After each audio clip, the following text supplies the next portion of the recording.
Hello and welcome to the channel. As always, like the video, and if you enjoyed the story, leave a comment on if you would want more. This fan fiction was not created by me, but in the description there is a link to the fanfic so you can show your support to the creator and read along. Without any more delay, let's dive into the story. The events leading up to Naruto getting his new power were not as exciting and epic as one would have expected. Walking was the majority of it, with Naruto leading, Fu and Hanabi close behind, and Suigetsu farther back fondling his new sword. "We're here," Naruto said. "What do you mean there's nothing here?" Suigetsu said, looking around at a place that looked the same as every other place they'd passed for the last hour. "It's underground, genius," Fu said.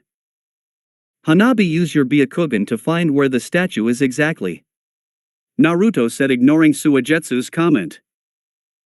Hanabi instantly did as Naruto asked and looked around. After a while of looking, she admitted with a disappointed look that she couldn't find anything. "See, told you there's nothing here," Suigetsu sneered. "It's here all right, I know it is. There must be hiding its chakra with seals," Naruto said, then thought for a moment. If the chakra's hidden, it must be some kind of seal that affects the way chakra is seen. Suigetsu, flood this whole area. Hanabi, tell me if you see any difference in the chakra that's in the water at a certain place. "Got it," Hanabi replied.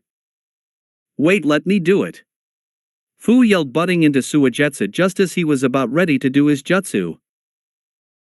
"I don't care who does it, I just want it done," Naruto said, knowing full well why Fu was trying to make herself useful. Fu did a little hop of happiness before shooting a wave of water from her mouth in all directions. Suigetsu could have done it better, but it would serve its purpose. "There," Hanabi said, pointing to an area close to Naruto, "the chakra there is warped somehow." Naruto smiled as he walked over to where Hanabi pointed. "Here?" Naruto asked, and Hanabi nodded. Naruto brought his foot down and the ground below it collapsed, draining all the water into it. The rest of them crowded around the hole that Naruto had fell in. "You okay?" Fu shouted. "I'm more than okay, we've found it," Naruto yelled back. Taking that as their cue, the three of them jumped down to where Naruto was. When they got down, they saw what they had been looking for. The ceiling statue was big and off-putting, but Naruto walked right up and touched it without missing a beat. "Oh yeah, I can feel it. The chakra of all the sealed beasts just waiting to be taken." "You still haven't told Use what exactly you're going to do with that chakra. Are you trying to become a jinchuriki?" Suigetsu asked. "No, that's not it at all. In fact, it being demonic chakra makes no difference at all. In fact, it might even be a little bit harder to use than normal chakra," Naruto said, pressing both palms to the statue. "Then why did we go through all this trouble?" Suigetsu yelled. "Because I needed a huge amount of chakra, and luckily for me the Akatsuki just happened to be collecting. I wanted the 9 and 8 tails to be included, but even with their absence I should still have more than enough chakra." "But you can't just take in chakra like that," Fu said, looking at Naruto with worry. "Even if you can use your vectors to store the chakra in your body, your chakra coils don't get any bigger, so how will you hold that much chakra? Did you that matter is made up of mostly just empty space? If the entire human population was condensed so there was no empty space, they could fit inside a cube of sugar," Naruto said. "Churka is the same, just energy with partials and a lot of space in between them. Now normally no matter how hard you tried you could not push partials closer together. But if you can control vectors no matter how small, it becomes a simple progress. Not only will I have a huge chakra reserve, I'll also have the densest chakra in the world. This doesn't just allow me to store this massive amount of chakra in my body, it also gives my chakra a noticeable weight without any modifications." "How does that help you?" Suigetsu asked. "It would be a pain to explain, so you just have to wait for the demonstration," Naruto said, turning his focus onto the statue. He used his vectors to pull the chakra out and into his body. The only noticeable effect that could be seen to an outsider was the dark glow, which must have been condensed chakra, flowing into Naruto's hands. Now the effects of what Naruto had done could been seen by all. It was hard to tell for anyone who didn't have a Byakugan or any other sort of chakra sensing power, but the wings that had grown from Naruto's back were nothing more than incredibly dense chakra.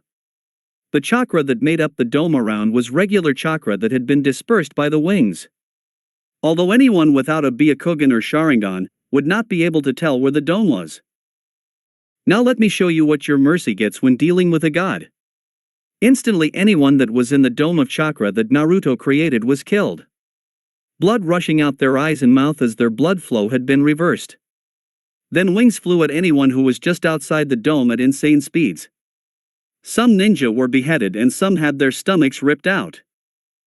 The plan that the Alliance had devised to not attack until Naruto's reflection was down fell into panic. Kunais flew at Naruto. They were not reflected immediately when they hit Naruto's chakra. They made it a little ways into the dome before Naruto simply shifted his eyes a little and the kunais were sent back at triple the original speed. Naruto was no longer using his automatic reflection. It may have seemed like a very stupid thing to do to most people, but to Naruto it only increased his power. The only reason his chakra was set to reflect things automatically was because when an object touched his chakras it was already too close for Naruto to do the calculations on his own. But now since his chakra was a fair bit away from him he could take the time to calculate what he wanted to do with every object that entered his chakra. It was no longer limited to returning the object at the same speed it was shoot. Naruto was not at all worried about doing the calculations himself either. Even if every ninja in the world threw 100 kunais at him at the same time he would still be able to calculate a new path for every single one of them. Surprise attacks wouldn't work either since even if he couldn't see it his chakra would pick up something coming from behind him. In a matter of seconds every ninja that had been in close range of Naruto was killed. The remaining made a defensive line around a bit away from Naruto. Naruto, however, was not even close to showing his full power. He stomped on the ground and hundreds of thousands of pebbles flew up around. The Alliance was only given a brief second to figure out what was going on. Those who didn't were torn to shreds as a carpet bomb of pebbles blasted the whole area. It had only been 30 seconds since Naruto had brought out those wings and 1/3 of the Alliance had already been wiped out. Don't hesitate. Minato screamed. Stick to the plan, nothing's changed expected for the area we can target. One ninja seemed to take Minato's words to heart and step up to the tip of Naruto Dome, or at least where he thought it was. It was far closer than any other ninja dared to be and people took note. Naruto watched too as the ninja absorbed some of Naruto's chakra and shot it back at him. Of course Naruto would not have just stood there and watched if the Alliance's desired effect would be produced. Instead Naruto's dome stayed exactly how it. You idiot, Naruto said taking one step forward, my chakra is now a mixture of 2 different chakras, technically a mix of 8. That won't work anymore. And with a simply flick of his hand the poor ninja was sent into the sky with such speed that the friction caused him to turn into a burning ball. Now it's time for the real show to begin. Naruto said with a smile, not the insane smile he usually gave, but a real smile that made it seem like he was a kid that had just been given news toys. He clasped his hands together and wind began to move towards him. The people who knew what he was doing were truly terrified, but compared to what it was before this was hundreds of times worse, literally. Hundreds of plasmas were being created around Naruto and when they were finished they formed a ring at the edge of Naruto's chakra, so they wouldn't be weakened from leaving it. Then they started spinning faster and faster until the induvial balls could no longer be seen. It was now just a spinning ring of light, that some may say looked like a halo. The halo was not a sigh of good fortune, however. It was a sigh of death and destruction. It seemed wrong that it would glow white, it should have been as black as Naruto's wings. Naruto took a couple steps towards the Alliance, going very slowly. The halo nicked a tree and the tree exploded so violently that a crater was left in its place. Then Naruto's slow walk turned into a bullet of death as he used his wings to fly just above the ground. The halo torn through everything, humans being no expectation, any that were able to avoid the halo were just as easily crushed by Nightmare's wings. Gaara in a vain attempt to stop Naruto brought a sand wall up between him and his halo, but the wings could be said to be stronger than the halo. The sand was sliced through without even slowing Naruto down. The sand, however, did have an effect on Naruto. It made him change his course directly towards Gaara. His sand barrier was just as useless against the halo as it was against the wings. Gaara tried to dodge out of the way, but a black wing caught him wrapping itself around Gaara's body and lifting him into the air. Naruto didn't stop to brag about how he was about to kill a Kage. That was not an achievement when Naruto was at this level. The wing crushed Gaara's body, creating a blood rain. It was not all that different from a sand burial. If it wasn't obvious before, then it was clear now that the alliance was way out of its league. It was like a group of kids armed with sticks that had decided to fight a Kage. There was no way for them to win. The Kage would crush them. The only hope the kids had were if the Kage was nice and would let them go for their naivety. Naruto was not so forgiving. This time it was Tsunade to feel the full force of a god. Naruto, without saying a word, shot his halo outside of his dome. The plasma would start to break down immediately, but his speed was insane, leaps and bounds faster than what Naruto had done at the lake. Long before the halo lowered to a non-fatal level, it made contact with Tsunade and cut her in half, although with about 15 other ninja. It had now been 2 minutes since the wings had appeared. 2/3 of the alliance had been killed. The kids fighting the Kage analogy had been wrong. It wasn't even close to that. At least with that scenario, the kids had a 1 in 1 billion hope that they might be able to touch the Kage with a stick. But that would not happen with this battle. It was more like an army of ants trying to attack the god of pest control. At that point, it's beyond stupid to believe that the fight will result in anything less than absolute slaughter for the ants. Inoki flew above Naruto and started his atomic dismantling jutsu. His aim was to destroy one of Naruto's wings. A white box engulfed one of the wings and it looked like it might have worked, but just as the just was activated, the wing blew apart to avoid it. It wasn't that the whole wing came apart, it was just the section that would have been hit by the jutsu. There now was thousands of what might be called feathers if it wasn't for the fact that they looked like thin black spicks. And every single one of they were shot at the old man. Just like the wings themselves, no defense seemed effective enough to stop them. When Inoki was efficiently skewered, the feathers returned to reform that section of the wing, leaving it to look like nothing had happened. "This is ridiculous," a leaf ninja said, trembling with fury. "We can't fight this. We're all going to die," he screamed before dropping his weapon and running off. He wasn't the only one either. Quite a few ninja were backing away from Naruto, just waiting for the right time to run away. "Don't lose hope," Minima yelled, turning to face the crowd. "He might be strong, but he's not invincible. You know you should turn your back on your enemy, especially when they really are invincible," a voice said from right behind her. Minima turned around, sweat already dripping down her face. Naruto had landed behind her as she had been giving her brief encouragement. She was already too far in the dome to be able to run out, and the look in Naruto's eyes told her that he was going to kill her. Minato saw this also and teleported to Minima with the seal he had placed on her. Minima felt something grab her, and then she was immediately teleported outside the dome next to Kushina. Minima breathed a heavy sigh of relief. "Thanks to San," but when she looked over she saw Minato with blood dripping from his eyes and mouth just before he slid down Minima's body and collapsed onto the ground. "To San!" Minima screamed as she bent down to check for a heartbeat. There wasn't one. "What do you know?"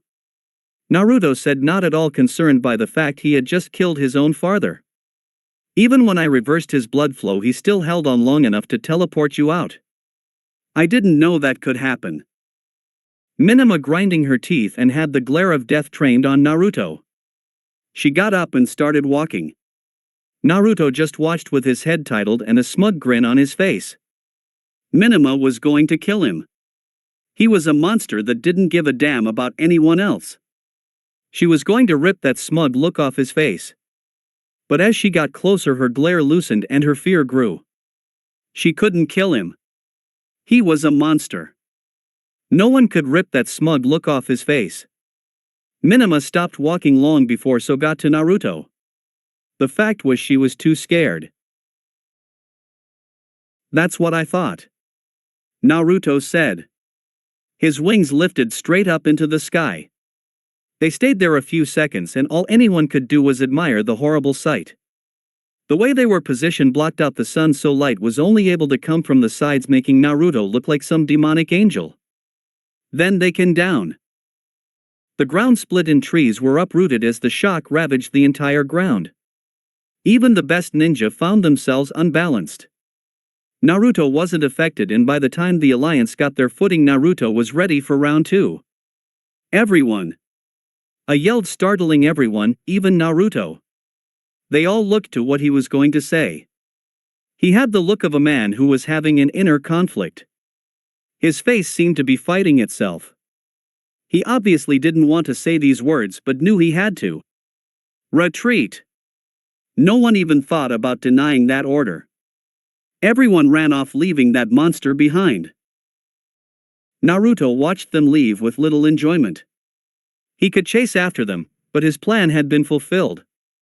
The alliance would realize their mistake and come back with their head bowed to the ground, begging him to not destroy their villages.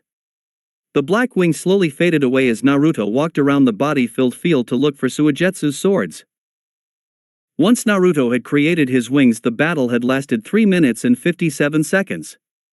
He averaged a kill every 2 seconds and came just shy of killing 1 Kage per minute. It was truly devastating for the alliance, but they had brought it upon themselves. Meanwhile, a fair distance away from the disaster, Naruko was panting, having used up all the strength in her legs to get this far. Most of the other ninja were in the same state, but not even pure exhaustion could keep people from talking. Did you see those wings? How course we did, you idiot. How many people do you think we've lost because of them? He took out the Tsuchikage like it was nothing. Is he some sort of god? No one should be that strong? Naruko was getting irritated by all the talking. Her emotions were running wild about what to do with Naruto.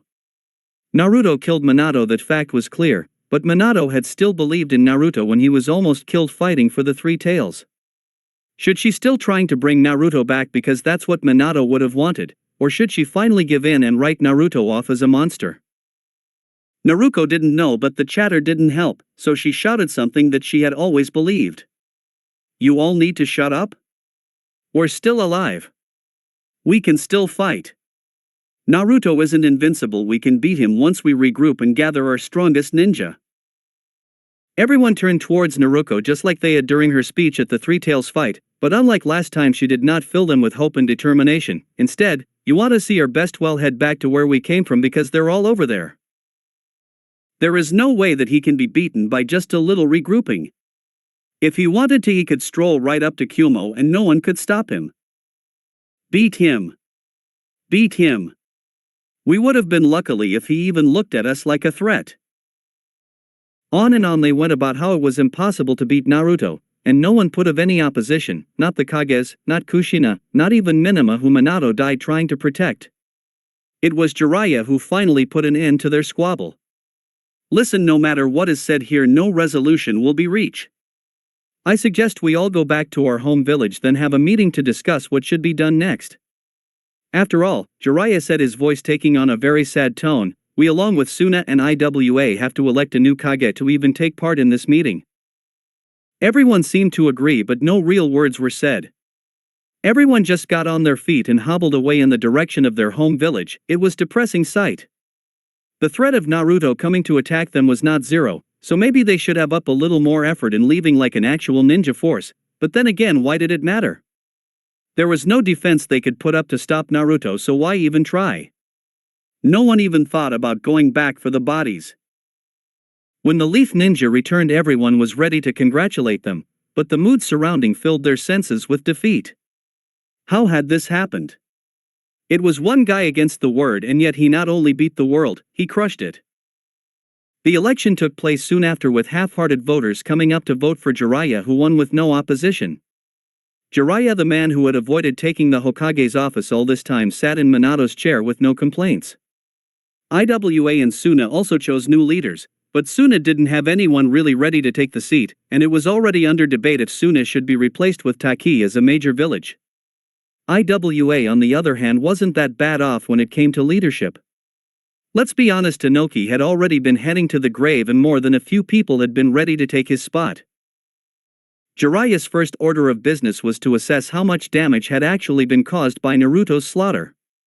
A group was set out to collect the bodies, and a shocking discovery was made. Sasuke Uchiha had been killed and no one had noticed, not even after the fact. If anything else, it showed just how many legends Naruto had killed that day that made something like the death of Sasuke Uchiha go unnoticed. There were still a handful of Uchihas left, but they were all far too young to take control of the Uchiha compound. It was eventually de-iced. It would be left for an Uchiha who could later prove himself. Meanwhile, as the days passed, the more pressing issues hovered over everyone's head. What was to be done about Naruto? A meeting would be taking place in Kumo very soon, but it was almost a given that the meeting would never be able to put a force together that could beat Naruto, so what was going to happen? Naruko thought about this a lot as she sat in her room doing nothing particular. It wasn't so long ago that Jiraiya had sent her to the Toads to learn the Sage Mode. The idea behind it was that Naruto wouldn't know about that vector and thus Naruko would be able to hit him, but she didn't get the chance to use it. It didn't matter anymore either, even if Naruto didn't know the vector behind Sage Mode, which would kept him from altering her direction or reflecting her, he still knew how blood flow worked. It wasn't a big deal before. All Naruko would have to do was be careful and keep her distance, but now the minute she stepped into that dome she'd be killed. But there had to be a way, there just had to. Mito had heard the news even in her cell. Looks like that fairy tale ending would never come about. Naruto was a god now, an unbeatable force. What do you think will happen?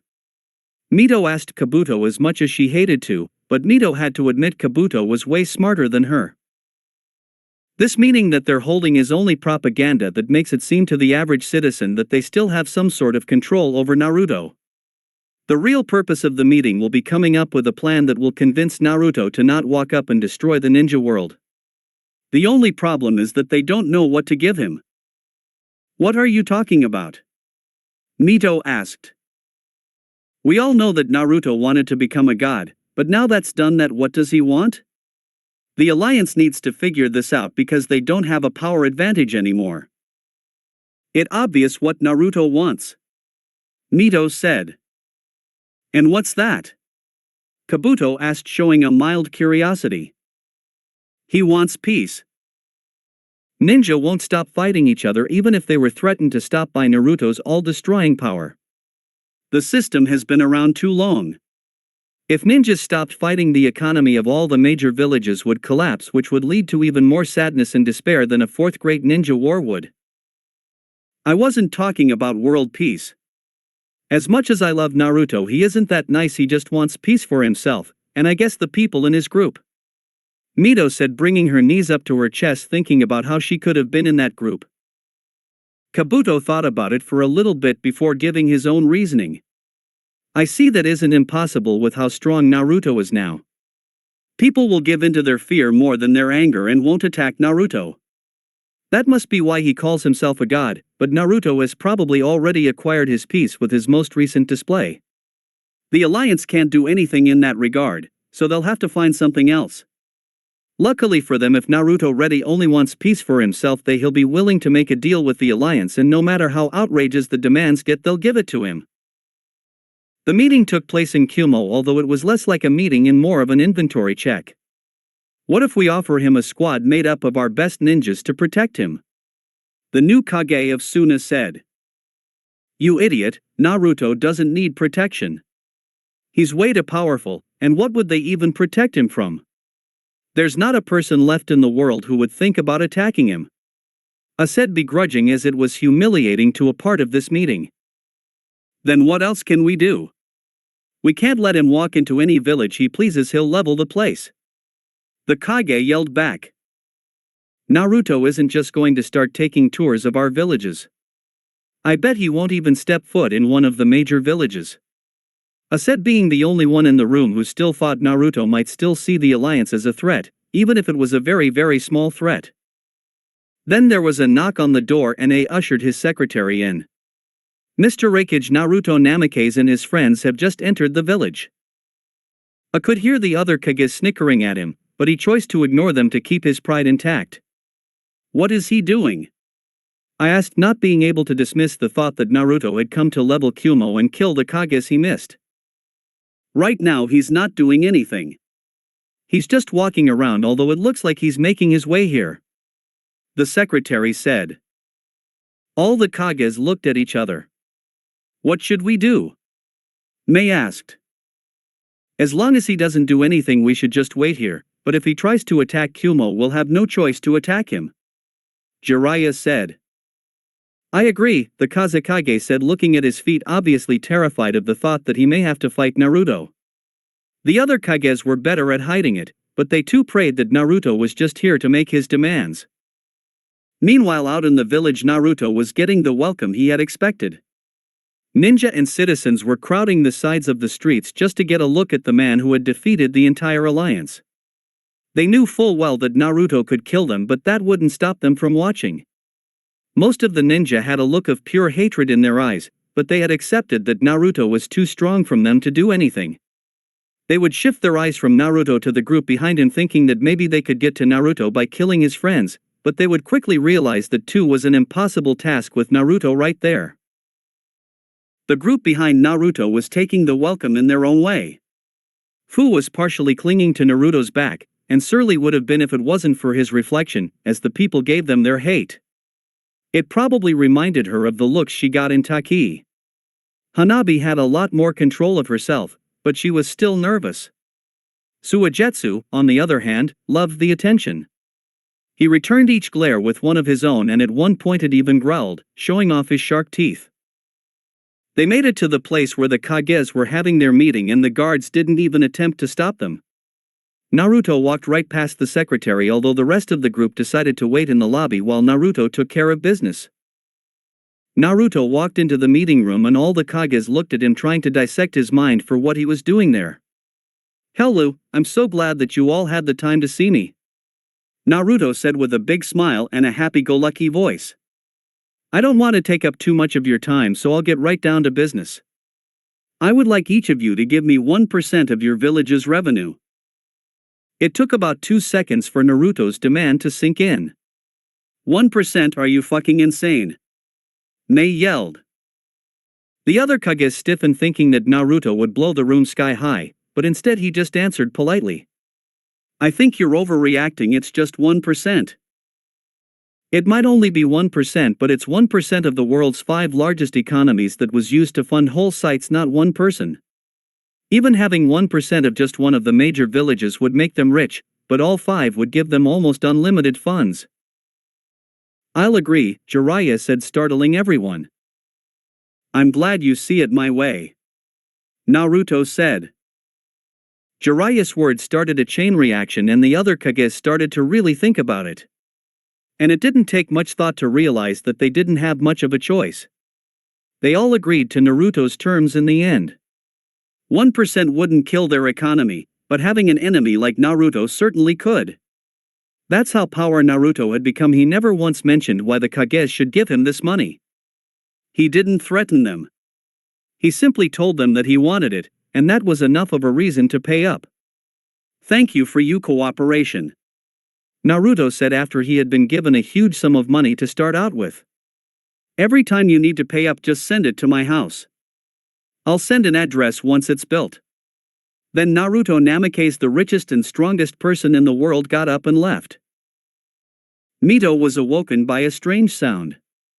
It was like the pooping sound an airtight container would make when the lid was suddenly removed.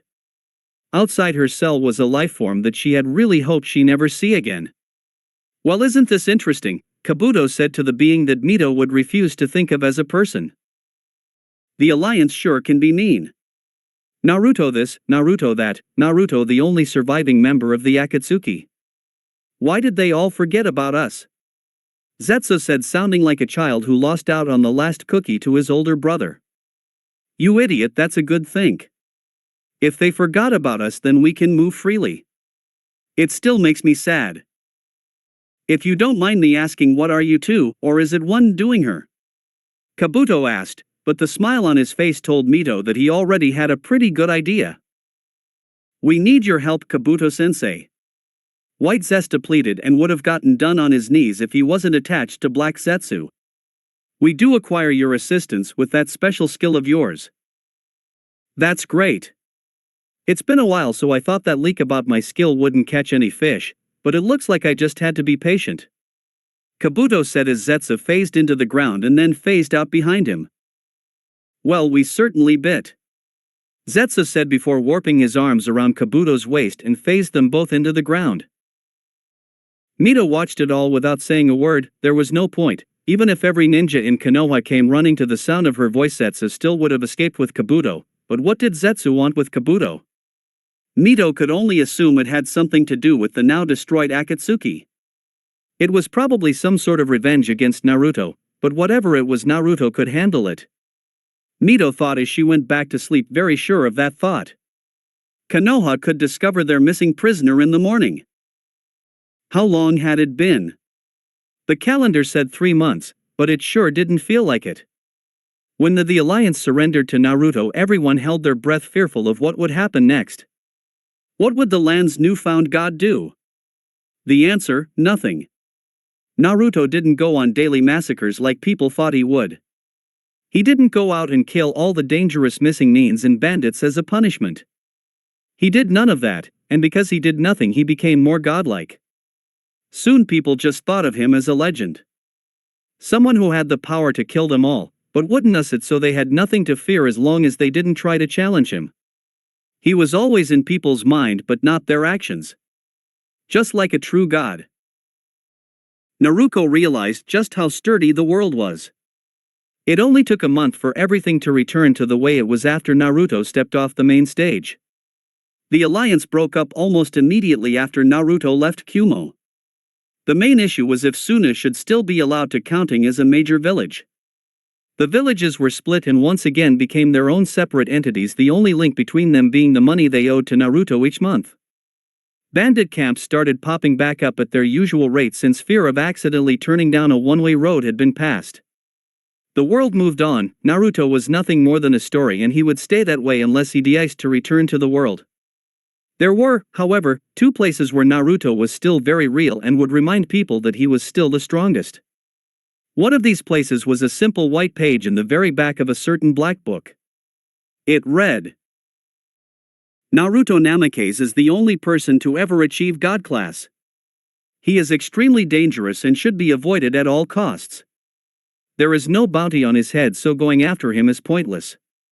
If you are unfortunate enough to meet him, do not attack. He has no known weaknesses, in his wing form, and has enough firepower to wipe out all 5 of the great ninja villages. The suggested course of action is to reason with him and do anything he asks. It was just a brief paragraph, but it was sure to stick fear into any academy brat who was thinking about taking down the best. The only other place could also be found on that page. It was Naruto's address. Naruto had built a house. It was more like a mansion, where his first true home was, the Land of Frost. Why anyone would want to go there after reading the passage was beyond Naruto, but it was there, probably to let people know where they should never go. Naruko, dinner's ready. Kushina shouted. Naruko put the bingo book down on her dresser and headed downstairs. Minamo was already at the table and Mito was just walking in. The one good thing about the alliance breaking up was the fact that other villages lost a lot of their influence in the Leaf. They would have to spend a lot of time and money to try and get Mito executed, and it just wasn't worth it. Mito was left in the hands of the Leaf. Mito was soon released on Jiraiya's order since she never committed any huge crimes against the Leaf. Anyone who tried to bring up her part in the invasion was persuaded by a certain red-headed widow to not, so that issues was conveniently never brought up. Her release forced her to live in the Namikaze mansion, and she still had to wear chakra seals until she could prove trustworthy. Having Mito back was probably the best thing that could have happened to Kushina, since she could forces all her attention on her daughter than the loss of her husband. At first Kushina was terrified that Mito would run back to Naruto the first chance she got and the whole thing would start all over again. But it soon became clear that Mito had no intention to go back to Naruto. She seemed more afraid of seeing Naruto than the Kages were. It was understandable. Naruto was not likely to be happy to see the person who betrayed him. Mito was still detached from the real family, but due to constant attention and Naruko's endless attempts to make amends, Mito was slowly growing back in. Everyone sat at the table eating Kushina home-cooked meal and were having small talk, including Mito.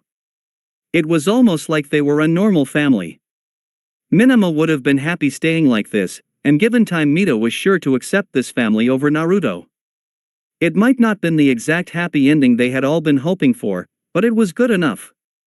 But good enough hadn't been what Kushina was shooting for. "Girls, tomorrow I'll be heading out on a mission," Kushina said as if she was just another piece of small talk. "What's it going to be?" Minima asked.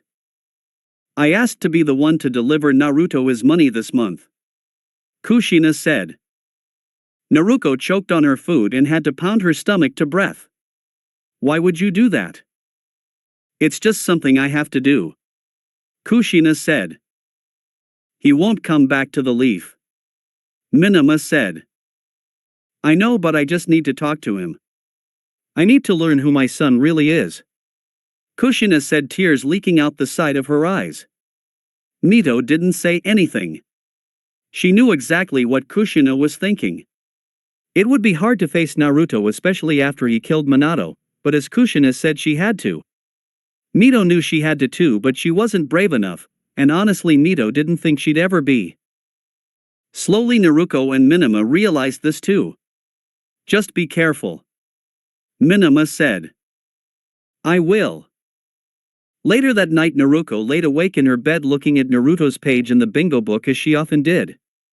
There was no special reason that Naruko did this. The story seemed to have already reached its conclusion. Naruto was the strongest, he had achieved his goals and everyone else was able to go back to business. The best thing to do was to put it down and be happy with the ending you got, but Naruko just couldn't let it die. Even if what she had now was better than could have been realizably expected given the situation. Naruko had thought she would be happy with this ending, but when Kushina announced that she was going to see Naruto, Naruko realized something. This wasn't the ending she wanted. Naruko wanted to go too, but now wasn't the time. There was always a chance that Kushina's and Naruto's meeting could change the story's ending, but it seemed unlikely. It might have sounded like Naruko hadn't changed at all from the spoiled brat she used to be, but this bittersweet ending was unacceptable to her. Why did everyone who worked so hard to get their happy ending be forced to accept this ending where Naruto was the only truly happy one? Naruko must have been insane for thinking this, but she believed the happy ending she had promised Mito back in her cell was still possible, but it could never be achieved as long as Naruto's ending still stood. Naruto's ending had to be knocked down. Naruko was probably the only person in the world to even think about challenging Naruto at this point, and for what a stupid reason. Even if she was able to beat Naruto and destroy his ending, it was almost granted to be an even worse ending. Naruto wouldn't be allowed to just come and live with them like Mito had been, he'd be executed, but just like how the gate guards of the villages knew that the Akatsuki would attack that fateful day. Naruko knew that if Naruto's ending was shattered quick enough, then a happier one would take its place. Kushina walked with a bag in her hand filled with enough money to buy a large house. Normally this large amount of money would never be allowed to travel with only one person, but this case was special. The chance of attack when taking this mission was almost zero, since no one from the random bandit to the greediest man in the world would dare to rob Naruto's money. It was getting cold and Kushina wished she had on more layers of clothes. She underestimated how cold it could get this time of year in the land of frost, and Naruto's mansion was far enough away from any village that it would take too much time to go out of her way to buy some. It only took a couple more minutes for Kushina to see it peek over the horizon. A structure that was built in half the time it should have looked out of place with all the wideness that surrounded it, but the mansion looked as much a part of the landscape as the growing trees. It was white and seemed to fall into the ground instead of rise above it, but this must have just been an illusion as Kushina could count the windows, marking it as a two-story structure. Kushina knocked on the door. She heard the shifting of feet coming from the other side, and for a brief moment thought about leaving the money on the steps and running off. The door opened too quickly, however, for her to act on that thought. Kushina froze under Naruto's gaze, but he didn't have that piercing look when he opened the door. Kushina had frozen because she thought Naruto would have that look. Instead, he looked like a normal teenager, something that would have to be seen to believe. He was wearing a white hoodie with gray pants. His feet were bare and his red Eyes, that Kushina had expected to pierce right through her, were just moving around aimlessly. I see you've finally come. Naruto said, his words no longer lanced with the acid and arrogance it once had. I'm here to give you your money. Can I come in? Kushina asked. We both know that you're not just here for that, Naruto said with a slight hint at his precious demeanor. Come on in. Kushina walked into the house as Naruto closed the door behind her. She couldn't help but notice that Naruto didn't lock it, and she didn't recall hearing him unlock it when he opened it either. It was obvious that Naruto had not been the one to furnish the house, as the entire space gave an atmosphere of color and polish that Kushina was sure that Naruto, and most males for that matter, were incapable of doing. Just put it over there, Naruto said, pointing to a corner of the room that had a pile similar looking bags already in it. They all looked unopened. Naruto hopped on a light blue coach. Kushina sat across from him in a whitish blue chair. There was a coffee table in between them that had a bottle of expense wine on it. Kushina looked at it, partially licking her lips. It had been a long journey and a drink could do her some good.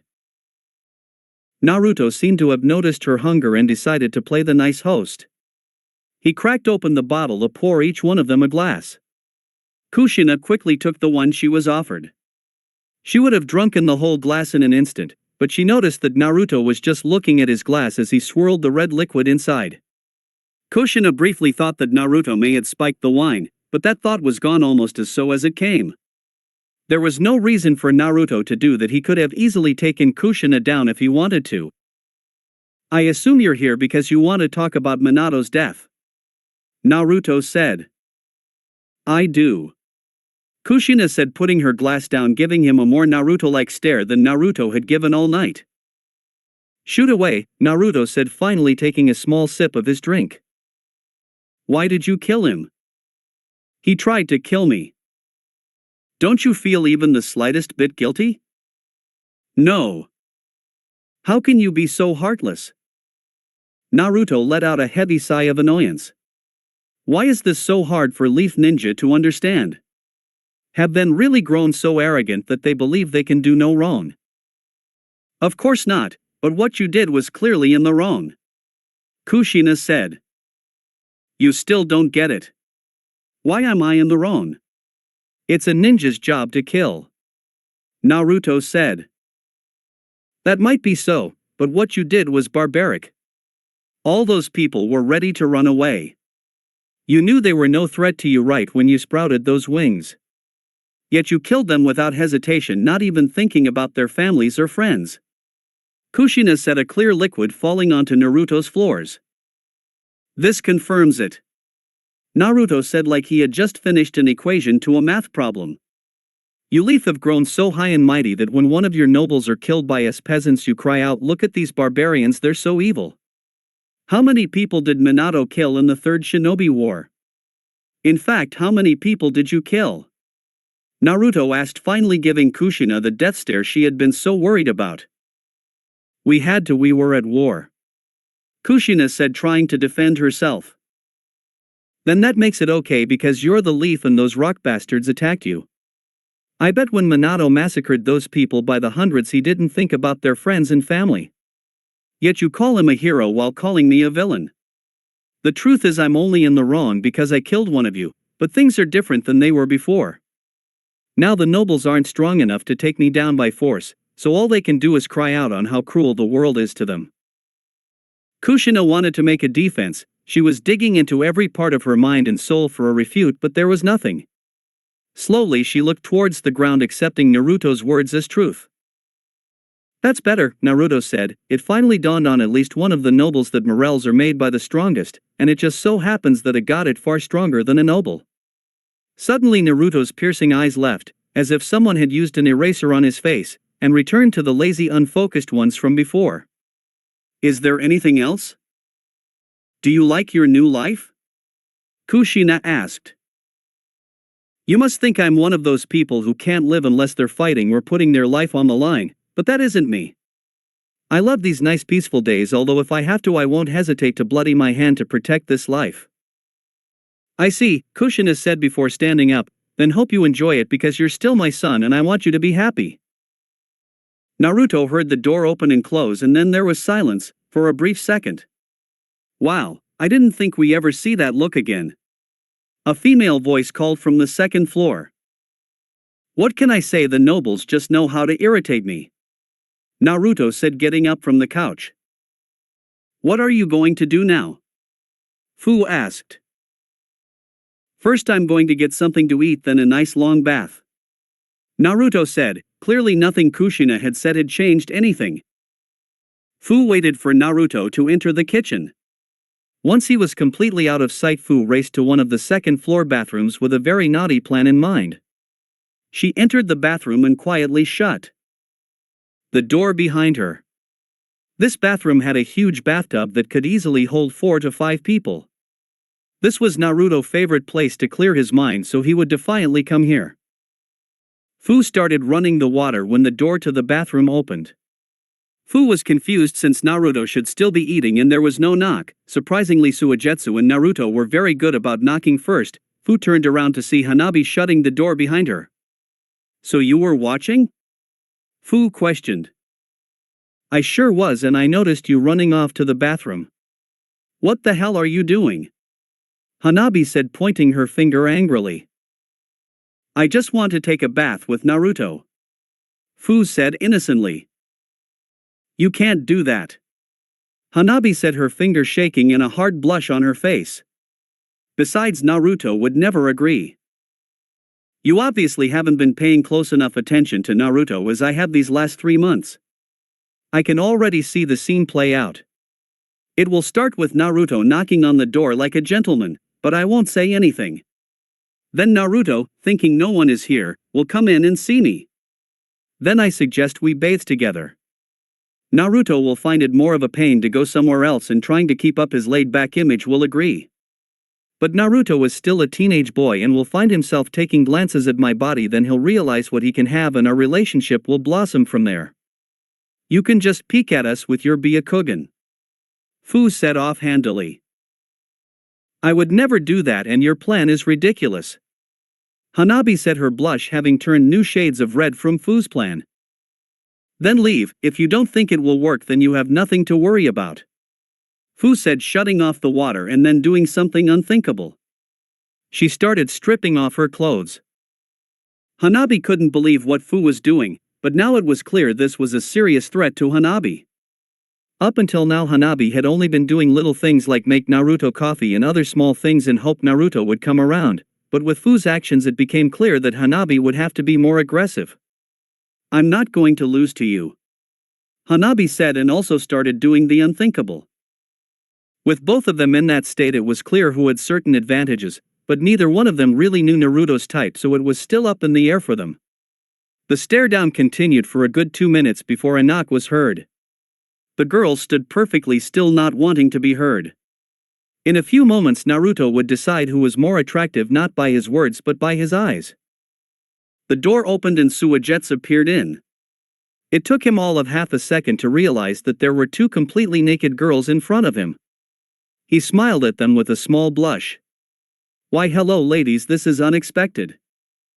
Both of the girls were blushing furiously. This isn't for you, and you know that. Fu yelled as she grabbed everything in the nearby vicinity and threw it at Suigetsu. Suigetsu held his hand to his gut as he was laughing uncontrollably, the objects passing though him harmlessly. This is the best you two could come up with to seduce Naruto, Suigetsu said between laughing fits. I thought you two were rivals, didn't know you'd be willing to double team him, but I guess with Hanabi proportions she didn't have much choice. That's not what happened at all. Hanabi screamed, joining the on attacking Suigetsu with random bathroom products. Naruto walked out of the kitchen and immediately heard the commotion upstairs. Why do they have to be so loud? Naruto asked himself. Then he blocked all sound and headed for a different bathroom. Better to avoid that mess. Hello Kyubi, Naruko said inside her mindscape. It's been a long time. Why have you suddenly decided to grace me with your presence after all this years? The fox said, sarcasm dripping from his mouth. I need your help, Naruko put out plainly. And why should I help you? The Kyuubi said, already feeling this conversation was a waste of time. Because I'm sure you want to defeat Naruto just as much as I do. Naruko said. The Kyuubi gave a soft chuckle. If you think using my powers will help you beat that boy, then you are the dumbest container I've ever had. Are you saying you're weaker than him? Naruko said, trying to provoke the Kyuubi, but then the fox did something that Naruko could hardly believe. He is stronger than me. Kyuubi said. How can you admit that? Naruko shouted, missing the irony that she had been the one provoked. I thought you were the strongest being alive. Strength doesn't matter to your brother if you haven't noticed. Even if I was to give you full accesses to my cloak, like I did when you were a better you, it wouldn't matter. Naruto has already proved he knows the vectors behind demonic chakra. Besides, reversing your blood flow is more than enough to end the fight. So that's it, you're just going to give up? Naruko yelled. I don't like it any more than you do. In fact, I probably hate that brat more than you do with what he's done to my brethren, but I can be content with giving up for now. Why is that? Naruko asked. Because Naruto is not a god, not matter how much he says he is. He is only human and will die while I will live on as an immortal being. Kyuubi said, sounding like it was Naruto who was giving up, not him. Fine, but just so you know, I'm going to fight regardless. Naruko said. You have no chance. Kyuubi said, knowing that he would just be reborn in a couple of years. I know that, but if you help me we will. Besides, don't you want to see Naruto get the shit kicked out of him? I already told you, even if I gave you all my power you'd still be slaughtered. There's nothing I can help you with. Kyuubi said as he started to growl in anger. There is one thing you can do. Naruko said, pointing to the seal on Kyuubi's. If I tear a little of that off, it will give you more control of my body. So what? Kyuubi said, starting to think that Naruko had lost her mind if she was serious about tearing the seal. Right now Sage Mode can keep Naruto from altering my direction and can get past his reflection, but none of that matters if he can reverse my blood flow from a distance. However, if my blood could change direction on someone else's order, then they could reverse Naruto's reverse.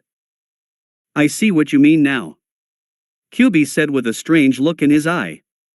Naruto might be the master of vectors, but everything he does functions on mathematical equations. He doesn't actually tell the blood flow to go a different way, he just tells us to go the opposite way. If I control the blood flow, I could force the blood to go in the opposite way as soon as I felt Naruto's vectors, and then your blood will go the correct way. That right, Naruko said, holding her hands above her head, glad she convinced the Kyuubi, but the giant fox started howling in laughter. She did. What's so funny? Naruko yelled. You must really have a lot of faith in that small body of yours, willing to let me control your bloodstream. What if I decided to kill you right when I get control? Kyuubi howled. I trust that you want to see Naruto defeated more than you want to kill me. Naruko said, trying to defend her position.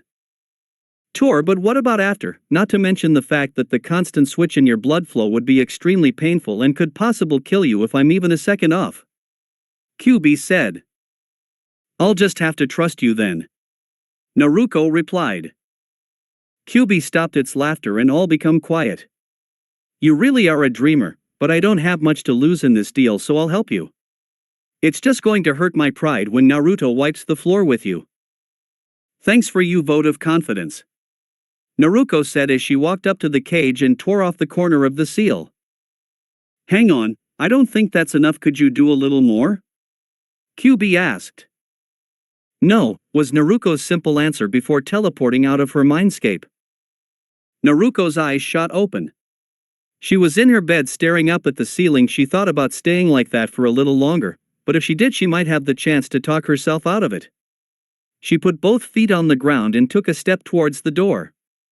Then her body was assaulted with an incredible pain that caused her to lose her footing. The pain stooped almost instantly, and all that was left was Naruko's fainted breaths. It works, Kyuubi said from within her mindscape. Naruko cursed him inside her mind and got back to her feet.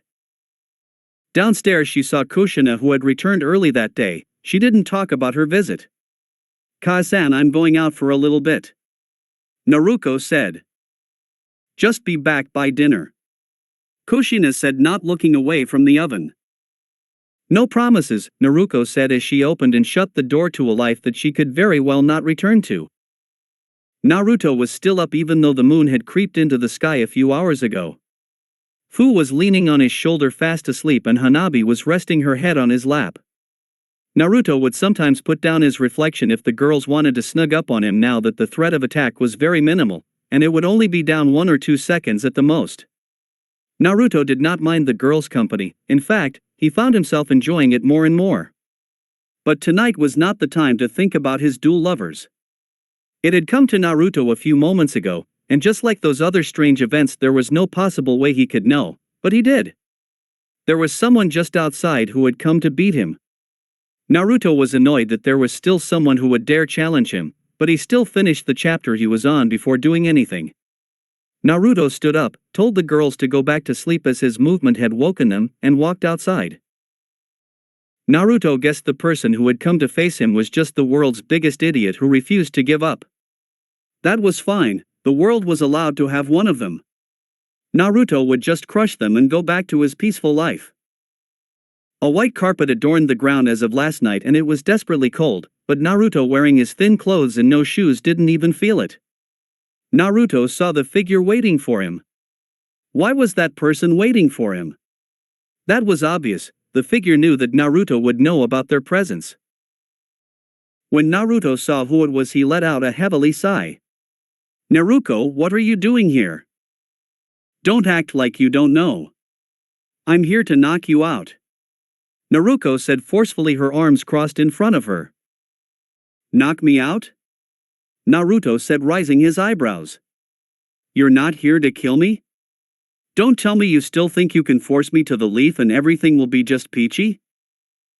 I do, Naruko said with a fire so great that it might have set the trees on fire. Naruto, however, was not touched by the heat and let out another sigh. World's biggest idiot. An instant later Naruto was directly in front of Naruko with a sidekick already coming towards her head.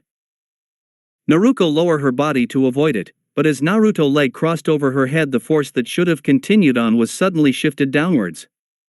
Naruko rolled out of the way just in time to see Naruto's foot crack the hard ground. Most people would have been caught off guard by that attack since for a normal person changing the movement of their attacks so suddenly was impossible. But Naruko had done her homework and she would not be taken down by Naruto's simple calculations. This did not, however, put Naruko at a significant advantage. The Alliance had certainly been educated about Naruto too and they still ended up smears on the earth. Naruko summoned one of her 3 clones from Mount Mayaboku to active her Sage mode. Naruko's plan was simple but she had high hopes of it working. Naruto might seem like the perfect human, but he wasn't that fast and he wasn't that strong. His vectors just make it look that way. If Naruko could just hit him with one really strong punch, like a Sage mode punch, then it should be enough to knock him out. If this worked, Naruto would have never even gotten the chance to create his wings. Naruto looked at Naruko's new form with a hint of contempt. It was a vector he didn't know, which was already bad since he couldn't reflect it, but it was made double worse since the aura around her wasn't close to anything he knew. It looked like chakra, but there was something about it that made it fundamental different. In hindsight it should have been obvious that Naruko would have had some way to get past his reflection, but it was still irritating. Naruto stood there as Naruko shot towards him with speed she hadn't had before. Naruto made sure to watch Naruko very closely since observing her would lead to what vector that aura was. That was the reason Naruto only barely dodged her attack, since he wanted to be close enough to feel the technique. Naruko passed Naruto from the side, her attack missing Naruto by mere millimeters, except she was smiling. Then Naruto felt it. The punch Naruto knew he dodged hit him in the face. He was sent tumbling backwards with such force that he crashed through a tree before coming to a stop. Naruko was about ready to jump with happiness. Naruto had done exactly what she thought he would. He had been too greedy when trying to figure out her technique and now he was paying for it. Naruko hoped that her punch had been enough to knock Naruto out, but a god wouldn't go down that easy. Naruko heard snowing being moved as Naruto got to his feet.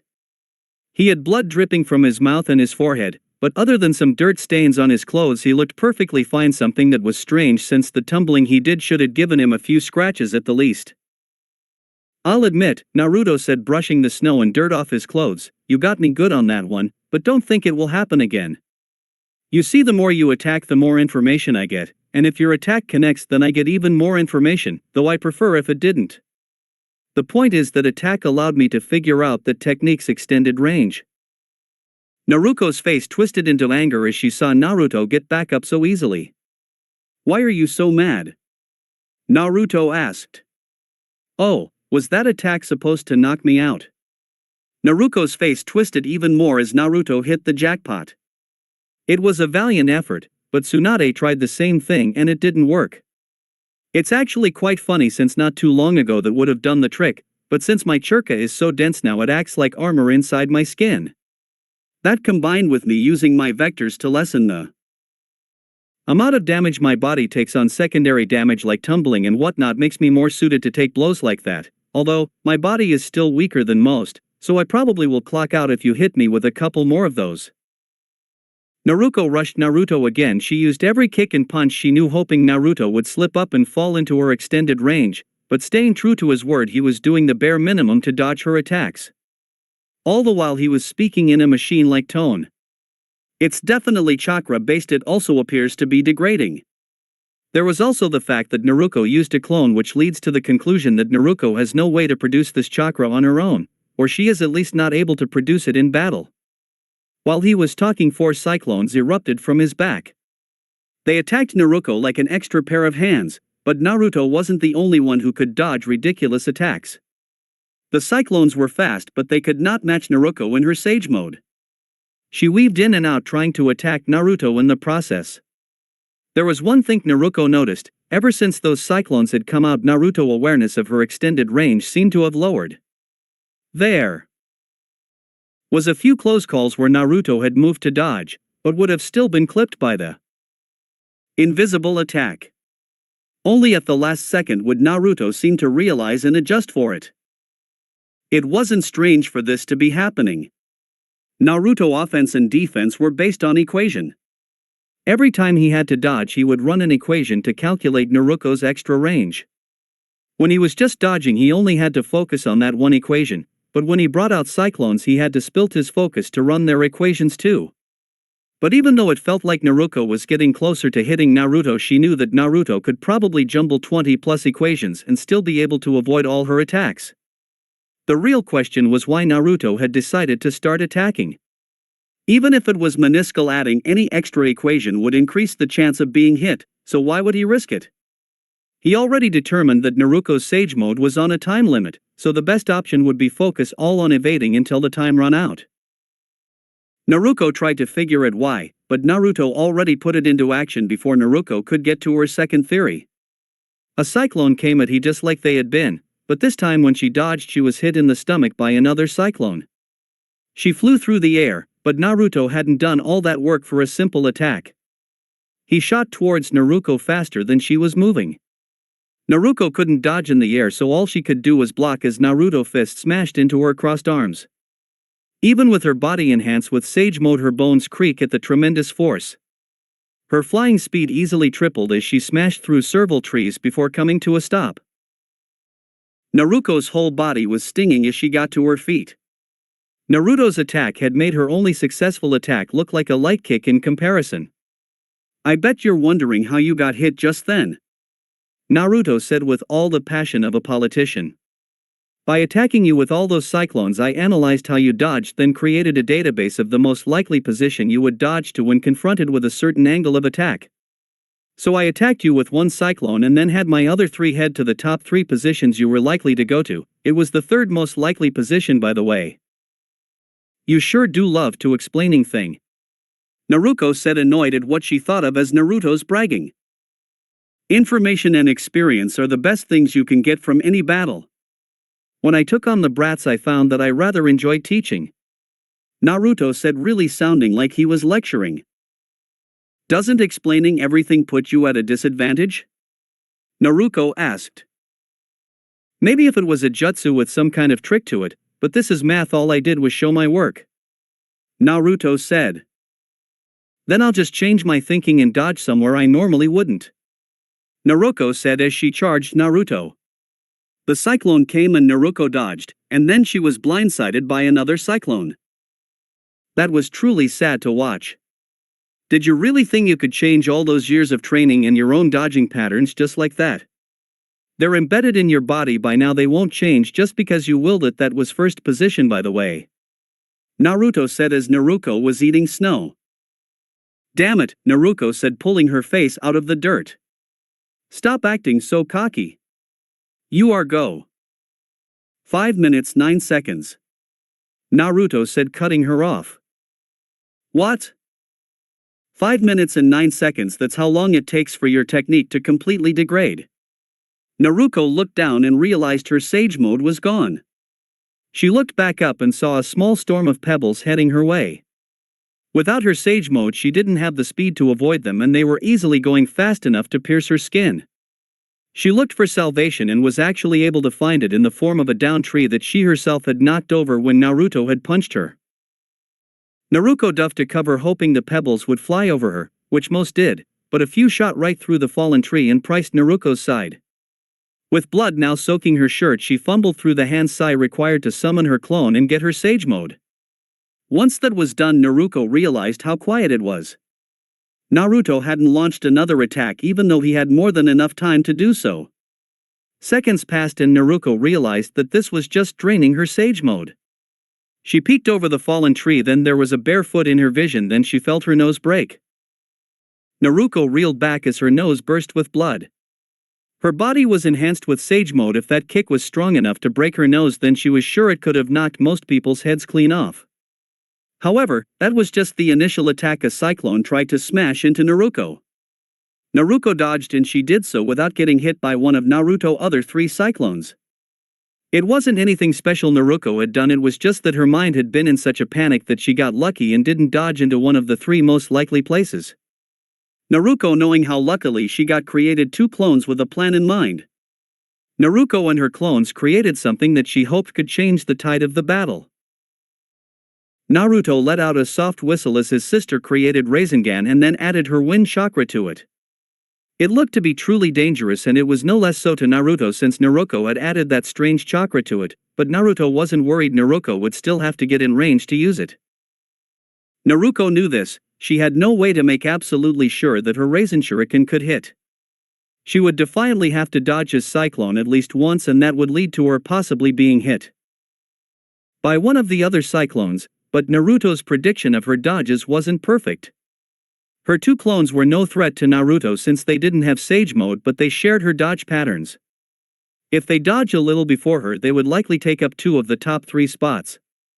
It wasn't a perfect plan since Naruko herself could easily dodge to the 3rd most likely spot and get hit, but Naruko believed that she would change her dodge patterns based on where her clone dodged and avoid that last cyclone. If only she could create 1 more clone without losing her sage mode, but she couldn't, so she would have to put her faith in pure luck. But Naruto didn't believe in luck, and when he saw the 3 clones run at him, he immediately swung the odd back in his favor by create 6 more cyclone to take up the top 9 spots Naruko was likely to dodge to. His 10th cycle swung at the group sideways, so all 3 of them would have to dodge it. Naruko paled at the sight of all those cyclones. Even with her 2 clones, she would have to go against her own body and dodge somewhere that she would never do regularly, and Naruto had already proven that was impossible. "Then let me dodge for you," a voice said from inside Naruko's head. Naruko felt her body move in an irregular direction and against her better judgment went along with it. The 2 clones were destroyed immediately after they dodged, but Naruko miraculously dodged to a spot that wasn't even close to the top 9. Naruko smiled with joy as she had finally broke through Naruto defense after that initial sage mode strike. Her Rasen Shuriken was in range. She swung it at Naruto, but he used his cyclones to shoot himself away from Naruko, just barely avoiding the edge of the attack. That was okay because Naruto had made a mistake. He had created 10 cyclones, which as previously mentioned would lower his defense, so instead of making a complex dodge that would put in safe spot from other possible situations generated from an attack, Naruto only dodged to get away from the immediate danger. So when Naruko threw her Rasen Shuriken, he was caught in the danger zone with it moving too fast from him to avoid. Damn it! Naruto cursed. That thing had enough power to tear his body apart, so he would have to stop it, and unfortunately there was only one way to do it. In an instant all of Naruto's cyclones disappeared and black wings exploded from his back. With speed that rivaled lightning, one of the wings smacked the Raisin Shuriken into the ground. An explosion rang out as dust and rock was shot into the air. The cloud did not last long, however, as one of Naruto's wings blew it away like a giant fan. Naruko, I am truly shocked. These wings were meant to take on armies, to take on gods, but you, a single person, managed to force them out. Unfortunately for you, that means this fight is over. Naruko realized what Naruto was about to do. It charged forward. She charged towards those wings that had paralyzed the shinobi word. She charged towards the person who was thought to be untouchable in this form. Pain shoot through her body as the Kyuubi reversed her blood flow. Then an instant later Naruto reversed back to normal, but even with that terrible pain she still ran towards that nightmare. Naruko was sure that if her attack didn't work, then her mind would give in to the nightmare of the wings, and she would become paralyzed by the belief that Naruto truly was untouchable, but right now she was still able to move because at this moment she was Naruto's nightmare. That attack had a 100% success rate, so defensive wasn't even considered, but Naruko had just broken that 100% and was now right in front of Naruto. Naruto stumbled backwards to avoid it, but defensive hadn't been considered, so when Naruko smashed her fist into Naruto's face, with all her power, the idea that Naruto was untouchable would be forever shattered. The ending that Naruto had won was starting to crack. Naruto's wings seemed to hiss in pain as his body was thrown to the ground so hard that it left cracks. Naruko was going to go in for another hit, but at that moment her Sage Mode ran out of juice. She jumped back a ways to summon her last clone. Meanwhile Naruto was slipping on the ground trying to get back up. Naruto's eye was swollen and his skull must have been fractured, but he still got up. How? Naruto moaned. My wings crushed an army, enslaved the Kages to my will, and finally gave me peace. You should not be able to oppose me. Naruto had that piercing glare that Naruko only now realized had not been present before. Naruko quickly dodged the wings as they tried to crush her.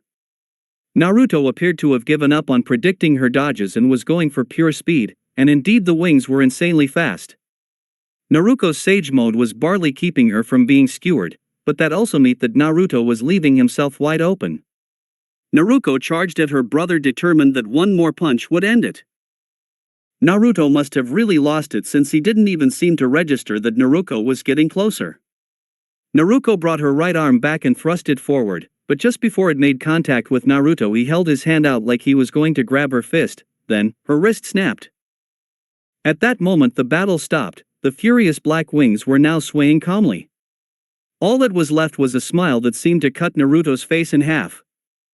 It was a smile that denied everything Naruko had worked up to, a smile that assured Naruto's ending would stay. I figure it out, were the only words that escaped through the gaps of that smile. Naruko was shot into the air and spun around like a yo-yo. It was as if an invisible hand was grabbing her leg. She was going so fast that it wouldn't be long before she puked. Unluckily for her, the ride was brought to a sudden halt with the ground. Her ribcage shattered and a soundless cry was let out before she was thrown back into the air. Naruko, who was in such pain, still awed at the beautiful landscape from so high up, and it gave her a sort of peace as she was free-falling in the wrong direction. The moment was all too short as the invisible hand grabbed her leg once more and Naruko was sent plummeting to the earth. When she hit that cold hard ground, vision to her left eye cut out as her eye socket collapsed. Naruko was battered beyond belief. Even if she had the strength to get up, the pressure that Naruto's vectors were using to pin her to the ground would have been enough to stop a Kage from moving. The invisible hands rolled her on her back and tilted her head up slightly so she could see Naruto walking towards her. He had a ball of plasma in his hand, his wings were swinging lazily behind him as their physical power was not needed. He was not, however, the untouchable god he was before. He was stumbling quite a bit and his eyes had lost their pierce. They were now filled with the spastic movements of a madman. It was a testament to how far Naruko had pushed him, but none of it mattered now. This fight was over. Kit, we still might have one last trick we can pull, Kyuubi said. And what would that be? Naruko thought sarcastically. I'll add my demonic chakra to your sage chakra. I don't know what will happen, and it's very possible that you'll lose the strength given to you by your nature chakra, but it will create an entirely new type of chakra that will free you from Naruto's vectors. Kyuubi said, sounding somehow passionate about this fight. That sounds nice, Kyuubi, but the only reason nature chakra worked for so long was because Naruto had no idea how it worked. If we just combine two chakras, he already knows he'll figure out the vectors immediately. Not immediately. No matter how familiar Naruto is with the two chakras, there will still be a delay until Naruto can analyze both their properties together. Even if it's only a few seconds, we can still attack. Wow, Kyuubi, I thought you didn't care how this fight ended. Naruko thought. Things have changed. You showed me that this bastard can be beaten, and now that we're so close, I don't want to see it end with him smiling. Kyuubi screamed for the first time in its life. Even if I could leave Naruto's vectors for a moment, I'm still too weak to stand. Then I'll help you. You gave me a little bit of control of your body, I can move you a little, but it will all be pointless if you don't try to. Naruto was nearly on top of them when Naruko spoke up. Fine, let's do it. Suddenly the chakra around Naruko took on a slightly red tint, and Naruto felt himself lose control of her. So you've enlisted the help of the Kyuubi. Hate to say it, but this will only prolong your life a little longer. Naruto said, and immediately started to break down Naruko's new combination by combing his own equations. With an unreal sense of pain, Naruko made it to her feet. Then, like a robot, she held her left hand out and started forming a Rasengan. Then it turned into a Raisin Shuriken. She did not use clones, but she hadn't made the Raisin Shuriken by herself, she had the help of a friend. Then after a little of the newly formed chakra was added, Naruko ran with all her strength. Her joints screamed in protest, blood oozed from her body even faster, and the feeling of vomit was creeping up her throat. The Kyuubi's power was the only thing keeping her on 2 feet, but Naruko would not drop now. Naruto was already halfway through when Naruko started her change. Naruto wouldn't finish in time, so something had to be done. Naruto held up his own sphere of destruction and ran towards his sister. Her new chakra splice was a pathetic technique that Naruto was positive he could crush with his plasma. This new chakra was weak, it had now battle ability, it drained energy way faster than normal, and it was hard to use, yet Naruko had faith that her weak retort could go against Naruto's strongest creation. The two siblings clashed and an earth-shattering noise rang out. The crater wasn't nearly as large as it should have been, Naruko realized, as she was once again on her back, her sage mode and left arm gone, but the destruction was not nearly enough to match the power. The snow on the edge wasn't even melted, which could only mean one thing: Naruto had used his vectors to contain the damage done to his yard. Then the devil appeared as he moved from the left side of Naruko to the right. Naruto's wings were gone, disbanded after they were no longer needed, but the fear hadn't left. Naruto was unscathed from their exchange, and the murderous look in his eyes had taken on a whole new appearance as his hair was plastered to his face, letting Naruko only see slits of red. He walked towards her, prepared to end something that should have never lasted this long. Naruko had no more tricks left to play, all she could do was wait. She was very tired and could barely keep her eyes open, maybe she would fall asleep and be spared seeing her death. In the end, she did choose to shut her eyes. It was dark but peaceful. Naruko had no way of knowing if she was still alive and this was just dream or if this was the afterlife. It didn't matter either way, if she wasn't dead she soon would be. There was nothing but darkness, so there was nothing Naruko could really do but think over her life. It had its ups and downs, but Naruko was satisfied. She had made amends with her family and had gotten Mito back. She had, or at least felt she had, helped people across her ninja journey. She also had fair share of regrets. She cursed herself for chasing Mito away in the first place. She cried for all the friends she couldn't save, and her biggest regret, although it might have been biased since it happened so recently, was losing to Naruto. Naruko guessed she shouldn't complain, winning had always been an unattainable dream. But she had gotten so close, closer than anyone ever had, and she should be content with that. But are you? A voice whispered from nowhere. What? Naruko said as she frantically scanned the horizon. Are you really okay with losing? Of course not, but what else was there to do? I lost. End of story. I tried my hardest, but Naruto really is unstoppable. Is he really unstoppable? Did you really lose? Did you truly try everything? Exhausted every last option? Yes, Naruko said weakly, but this voice had cast a shadow of doubt. What if there was something she could have done? She thought back to those very last moment. The pain of losing her left arm. The devil walking towards her. The way his hair was blown back into his face to show her those red slits of death. The wind. The wind shouldn't have been blowing his hair. His reflection should have stopped it. Something was wrong with his vector control those last few seconds. Exactly, the voice said, having heard her thought. Then there's still a chance. Naruko said, her face lighting up like a Christmas tree, but suddenly the lights went out. But what if it's already too late? What if I'm already dead? Try to open your eyes and find out. I'm scared. Don't be. The worst that can happen is you'll still be here. That wasn't what Naruko was scared of. But in the end she took the voice's advice and closed her eyes to try and open them in the real world. Right before she opened them she realized whose voice that had been and felt stupid for not recognizing it. Thank you, she whispered. She opened her eyes and she was back where she was, and miraculously no time had passed. She was still in horrible pain, but it didn't seem to matter anymore because she could see the things she hadn't noticed before. The way Naruto's clothes were moving with the wind. The way the crater she was in was serrated as the edge, like Naruto's power had become unstable, but the most important thing she noticed was how Naruto didn't notice these things. All his attention was focused on Naruko. He didn't even realize he was shaken because of the cold. He had no idea his ultimate defense was malfunctioning. But why was his reflection not working? It was because of Naruko's Raisin Shuriken. It didn't hit Naruto directly, but it had the power to damage cells on the micro level. It must have damaged the chakra cells on Naruto's right side, which in turn screwed up his equations and shut down his reflection. However, all this would have been worthless if Naruto had realized. Normally repairing damaged cells would have been impossible, but Naruto had only lost his reflection since it used all of his chakra system. In theory, Naruto still had the power to control vectors on his left side, and his vector control could work on the micro level to fix the damaged cells. In the end, Naruko could grasp victory due to sacrificing her left arm and being incredibly lucky that she had pissed Naruto off so much that he couldn't tell the damage to his own body. This was not something that Naruko could ever recreate. The stars had aligned to give Naruko this chance at victory, and she'd be damned if she threw it away.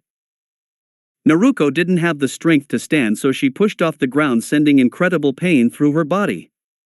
She was more or less falling towards Naruto with her arm behind her ready to punch. Naruto gave a slight chuckle at her last attempted.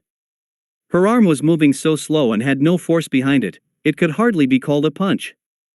All Naruto had to do was move his head slightly and Naruko's arm went over his shoulder.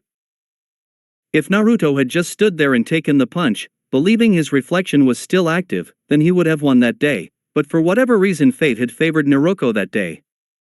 With a broken wrist, Naruko would have hardly been able to build up enough strength to knock Naruto out, but when Naruto dodged, she warped her arm around Naruto's shoulder to give her the needed support to even stand.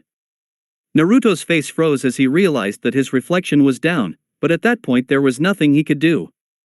With Naruto supporting her body, Naruko brought her head back and let out a scream that must have sounded like pure freedom to anyone who heard it. Naruko's forehead smashed into the bridge of Naruto's nose, his eyes rolled back as blood burst from his nose, and both he and Naruko fell to the ground. Naruko listened for anything, fully expecting Naruto to get back to his feet and crushing the last hope she had, but it never happened. Naruto was out cold. Once Naruko realized this, she let out a sound that was the closest thing that could resemble joy in her state. It was possible Naruto could be beat, sure, an unbelievable amount of luck and coincidence had to happen, but it was possible. Even with her body beaten and torn apart, Naruko couldn't be happier, until she felt cold hard metal touch her neck. In her excitement, Naruko had forgotten something very important. I never thought anyone would actually be able to beat Naruto, but look at this, you actually did. I beat that you were having a celebration ready to announce to the world that Naruto was down for the count. That would be really bad for us if you did that. Luckily no one will ever have to know. I'll just kill you and Naruto can take the credit. History books will just write you off as the last fool who dared to challenge God. Suigetsu pulled his sword back ready to slice off Naruko's head. Naruko could help but cry. Everything she had done was about to be lost to history. As the sword came down, Naruko prayed that someone would figure out the truth. She didn't care if she survived, but there were others who did. Just before the sword cut the soft flesh of her neck, a golden chain stopped it. Naruko looked with her one good eye to see her sister, mother, Jiraiya, and Kakashi all standing there. Don't worry, Naruko will take care of the foot soldiers, Minama said with a great big smile as she saw Naruto lying on the ground. Naruko couldn't believe they were here, but she couldn't do anything else than offer her own smile of gratitude. Then she promptly passed out. He had lost. That was the first thing Naruto realized when he woke up in his cell with so many chakra seals on him. It may have well been a second set of clothes. All Naruto could do was think, since all the prisoners' whispers had vanished the minute they realized he was awake. Naruko had been beaten, that much was fact. People could argue that it was all luck, and it was true he had made blunders that lead to her victory, but no matter how many mistakes he made, Naruko would have never won if she didn't have the skill, the plan, and the determination. What Naruto was thinking about wasn't the fight itself but how he should react to his lose, and the strange part was he didn't care. He had killed hundreds of people, destroyed the Akatsuki, and created a plan to become God, all so he wouldn't lose. One would think he would be smashing his head against the wall, but Naruto wasn't. He had lost, but he didn't feel any different. What had he been so afraid of? Naruto would have to do some more thinking before he found the answer, but before he could do that, one of the prisoners finally opened his mouth. Are you really a god? Naruto gave a soft chuckle. That was an answer he had only found out recently. Don't be ridiculous. No human could ever become a god. Naruto was defeated by his sister? That's certainly unexpected. Kabuto said. Well, that's what happened, Zetsu said, although the damage done was incredibly one-sided towards Naruko. So the world's god has fallen back down to earth just as we were ready to strike him down from heaven. What a shame that is. Kabuto said. This just makes it easier for us, Zesta said. He's sitting in his cell just waiting to be taken out by Madara. Wouldn't it just be easier to let him be executed? Kabuto asked. I don't trust them to get the job done, and even if they do kill him, we'll have to start this whole jinchuriki hunt over again. It would be much easier to suck the 1 through 7 tails churka out of him. If you're so worried about that, why don't we build an army like I suggested instead of just sending Madara? Kabuto asked. If Naruto and Madara really do end up fighting, then no amount of ninja, even if they're Kage level, will have any effect on them. The two of them are just too strong. Besides, we can't gather that many bodies without drawing suspension. You seem to have already forgotten that Naruto was just taken down by a bratty girl. Kabuto said, having to once again butt head with Zetsu. He got us there, Zesta said to himself. Yes, he did indeed lose, but I wonder about that fight. Even when we were watching, something seemed off. I told you we should have gotten closer. If we had done that, we would have been caught up in the blast. Not to mention, when his wings came out, he would have noticed us instantly if we were any closer. I just wish we could have heard what he was saying when Naruko collapsed. Can you two stop fighting? I would like to get going before the sun comes up. Kabuto said. Naruko woke up in a hospital bed with her everything hurting. So you finally awake? Kushina said from the side of the bed. What happened? Naruko said, her mind still hazy from the pain and the drugs. Well, where to begin? You disappeared without telling anyone where you were going. Then after scouring the whole village, we finally pick up your trail only to realize you headed directly to Naruto's. Jiraiya and I got Kakashi and Minama and raced after you as fast as we could. Skip ahead a little bit and we arrived just in time to see you headbutt Naruto and Suigetsu, almost cutting your head off. Did I miss anything? I don't think so. Naruko replied. Oh, wait, I did. Do you know how much trouble you're going to be in once you leave this hospital bed?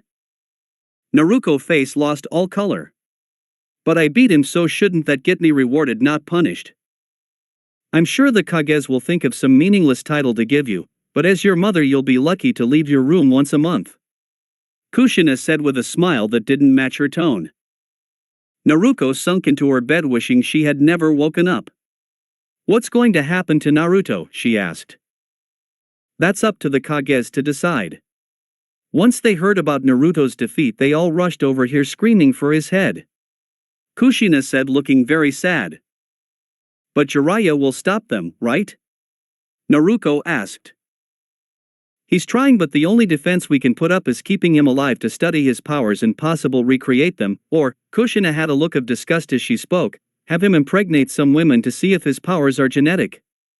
But, neither of those options are looking good since the other villages are afraid that we're just using that as an excuse to mass-produce vector control ninja.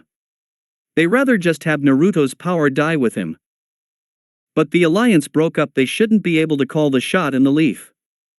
Naruko said, sounding like she was pleading with Kushina. The alliance may have been destroyed, but every village has more than enough reason to call Naruto an international terrorist. If we kick them out and decide what to do with Naruto on our own, a war is almost guaranteed to start. But if we have Naruto on our side, is that really a problem? Naruko! Kushina screamed, making Naruko sink even deeper into the mattress. Do you even hear yourself?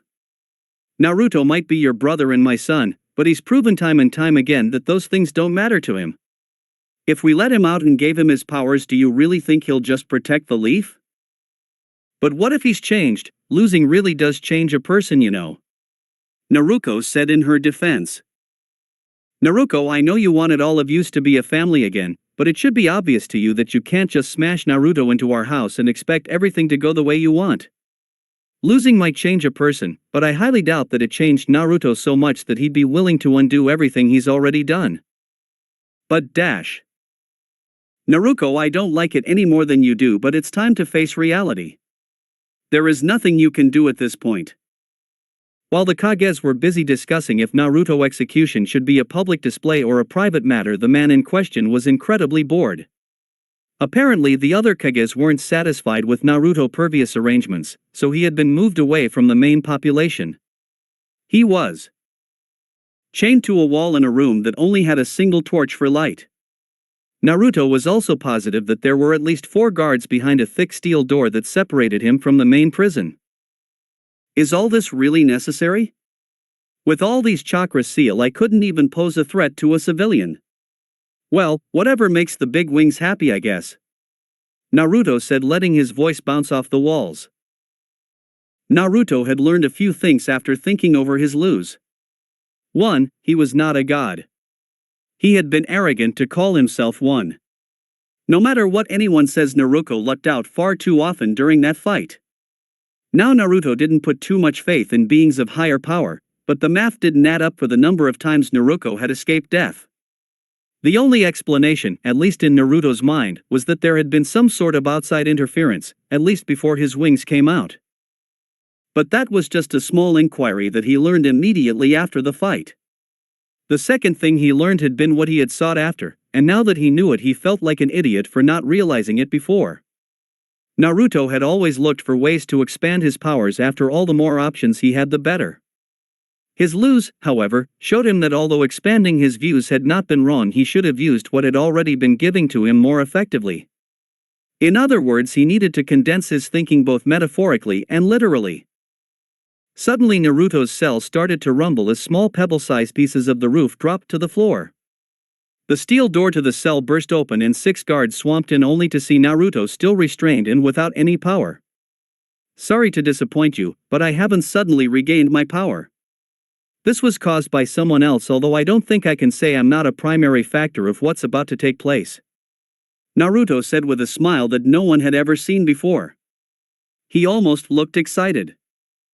The rumbling had been caused by the leaf gate being blown to pieces.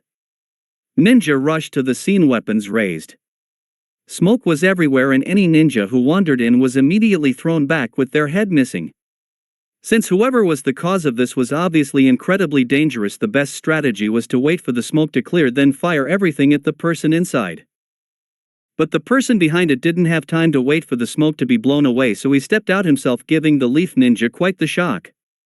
In front of them stood someone who should have been dead. So this is what has become of the leaf. I must say I'm very disappointed. Then, as if the leaf ninja elite were statues, he began his attack.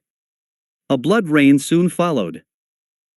Kages, someone yelled as they ran down the halls of the Hokage Tower and broke into the meeting room. It's an emergency. All the Kages were on their feet in an instant. Did Naruto break out? Said. No, it's not that. Madara Uchiha just destroyed the gate and is slaughtering the village. The messenger panted out. Madara should be dead? Mei said, overcome with confusion. It could be an imposter.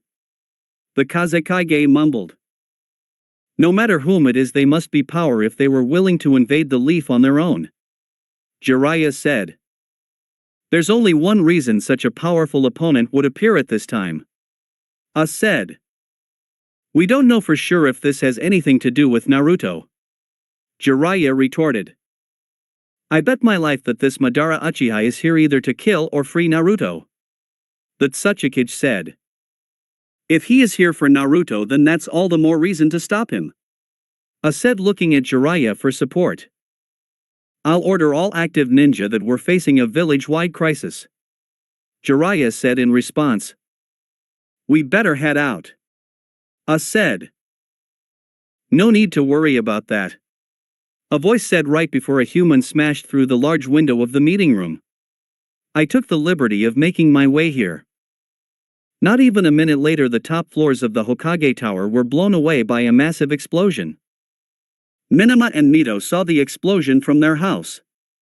What the hell is going on? Minama said as she watched giant chunks of building fall on the village. Did Naruto escape? I doubt it, Mito said. Even if he did, he's not going to go and attack the village. He probably would have gone up there and tried to negotiate to get his previous position as the cash dump back. But I don't think he would start going on a killing spree. He's not as evil as you believe. So who is it then? Minama asked, rather irritated that Mito looked so calm. My guess, someone who saw their chance to kill Naruto now that he's a sitting duck. Mito replied. Maybe someone from the Akatsuki or even farther back in his past, like someone associated with Orochimaru. I'm going out. Minama said as she headed for the door. You sure you want to do that? That person has the balls to take on all 5 of the Kages. You'll be crushed. Mito said, stating the obvious. I'm still a ninja of this village, so it's my job to go. Minama replied. It's your life. Mito said, sounding uninterested, but Minama saw the slight look of worry on her face, and that was enough to send Minama out the door with a smile. Once she was gone, Mito leaned on the window watching the warzone take shape. Honestly, if you had half a brain, you realized that whoever this person is has to be at least close to Naruto in level. The best plan would be to let Naruto out so can take care of this problem. At least then he has somewhat of an obligation to not destroy the entire village in the crossfire, but as always politics would get in the way of that. Mito may have gone to free Naruto herself, but the guards would stop her immediately, and with the chakra seals she wouldn't be able to fight back. But the more imposing issue that was keeping her away is the fact that she betrayed him, and facing him would be way too much for her to handle. It was a stupid reason, and Mito knew she was hiding behind her fears, and she would have felt a lot worse if she didn't know for a fact that there was a person in the village that would free him no matter what. And it just so happened to be a perfect time to attempt a jailbreak. The smell of blood hit Minama hard. She had to slow down, afraid that she would accidentally step on one of the many bodies that lined the street. Minama had seen bodies in blood before, but these bodies were mangled. Even when Minama saw Naruto tear people's arms off and caused their bodies to explode from the inside out, she didn't feel this sick. It might have been because most of bodies were civilians. The look of their face was nothing like what a ninja had when they died. These people hadn't been prepared to fight, they hadn't risked their lives before. They were innocent. All they could do was run away, but they were still slaughtered. Minima couldn't stand the sight. Whoever did this was going to pay. As Minima swore this to herself, something flew past her and hit a building behind her with a mushy splat. Almost against her will, Minima looked over to see who that poor person was. The Kazekage's body, just as mangled and beaten as the rest, was imprinted on the side of the building.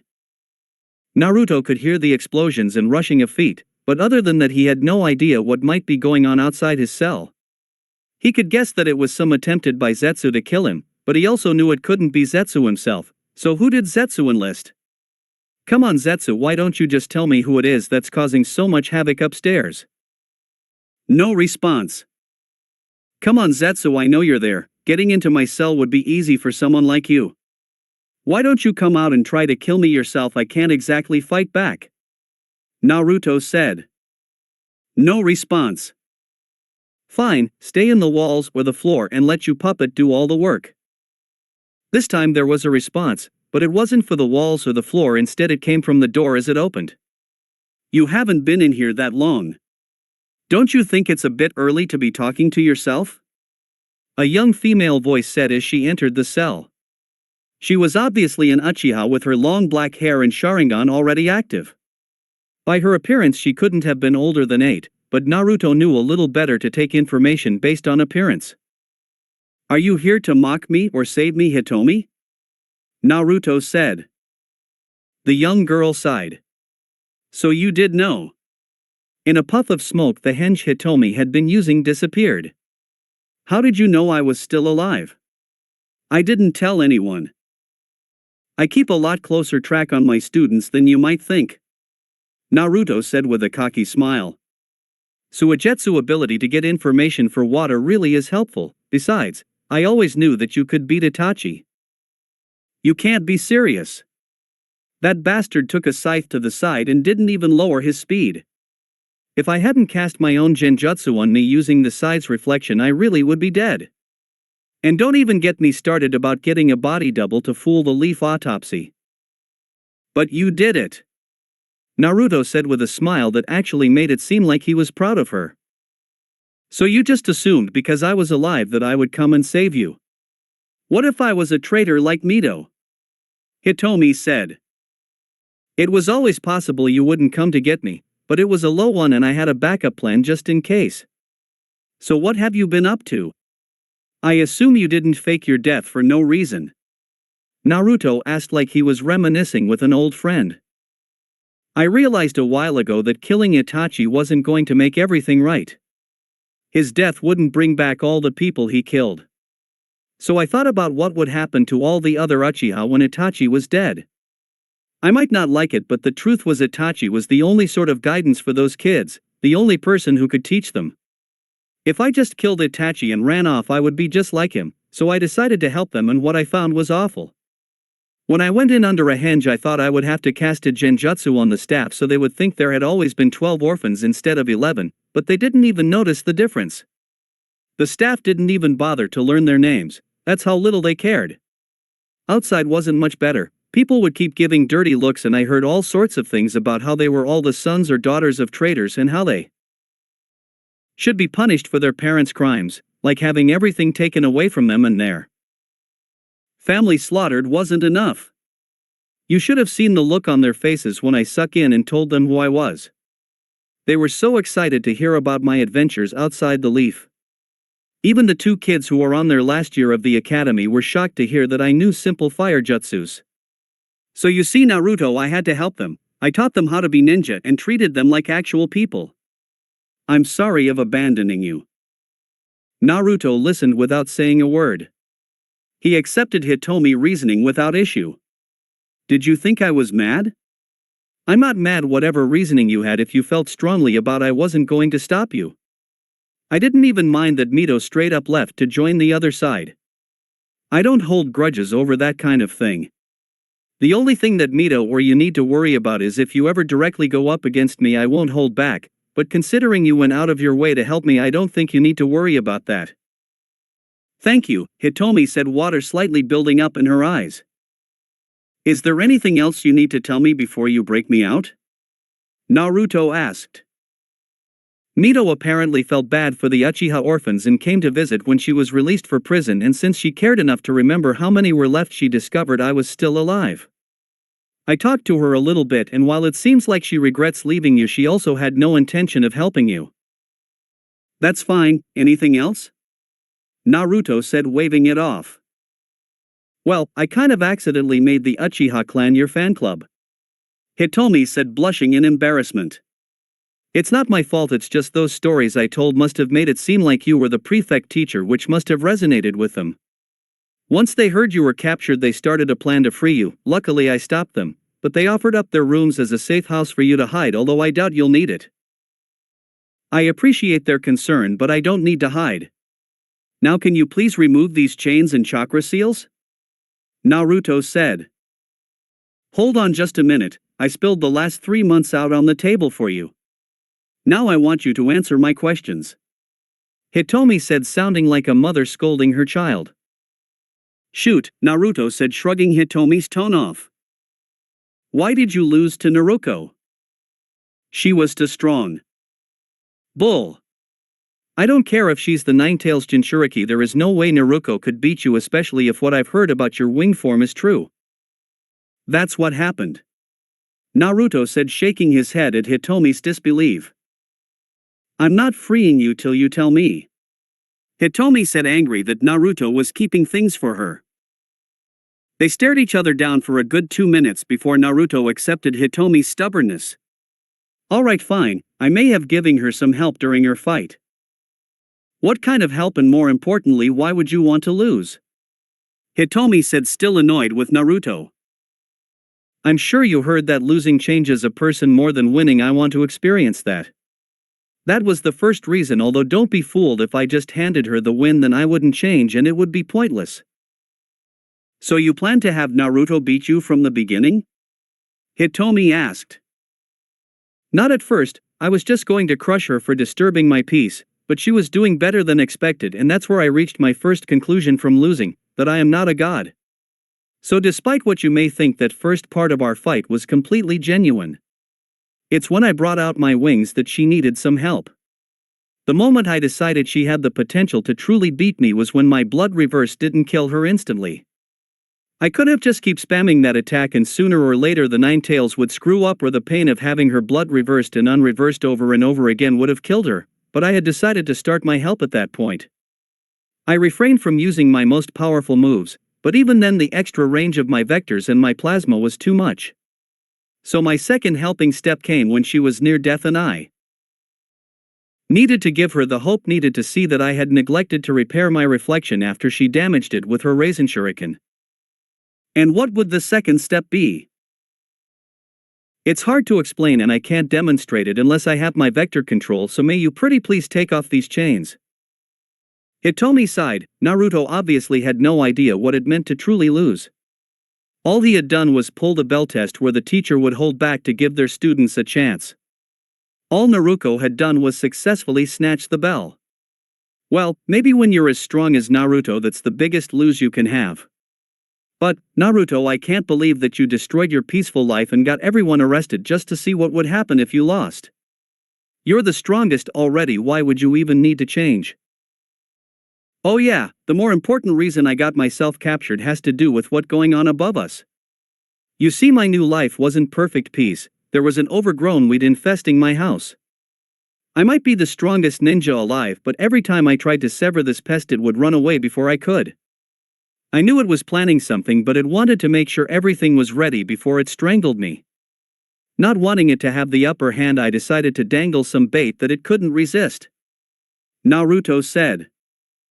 So in other words, you got captured to force Setsu to act. Hitomi said plainly.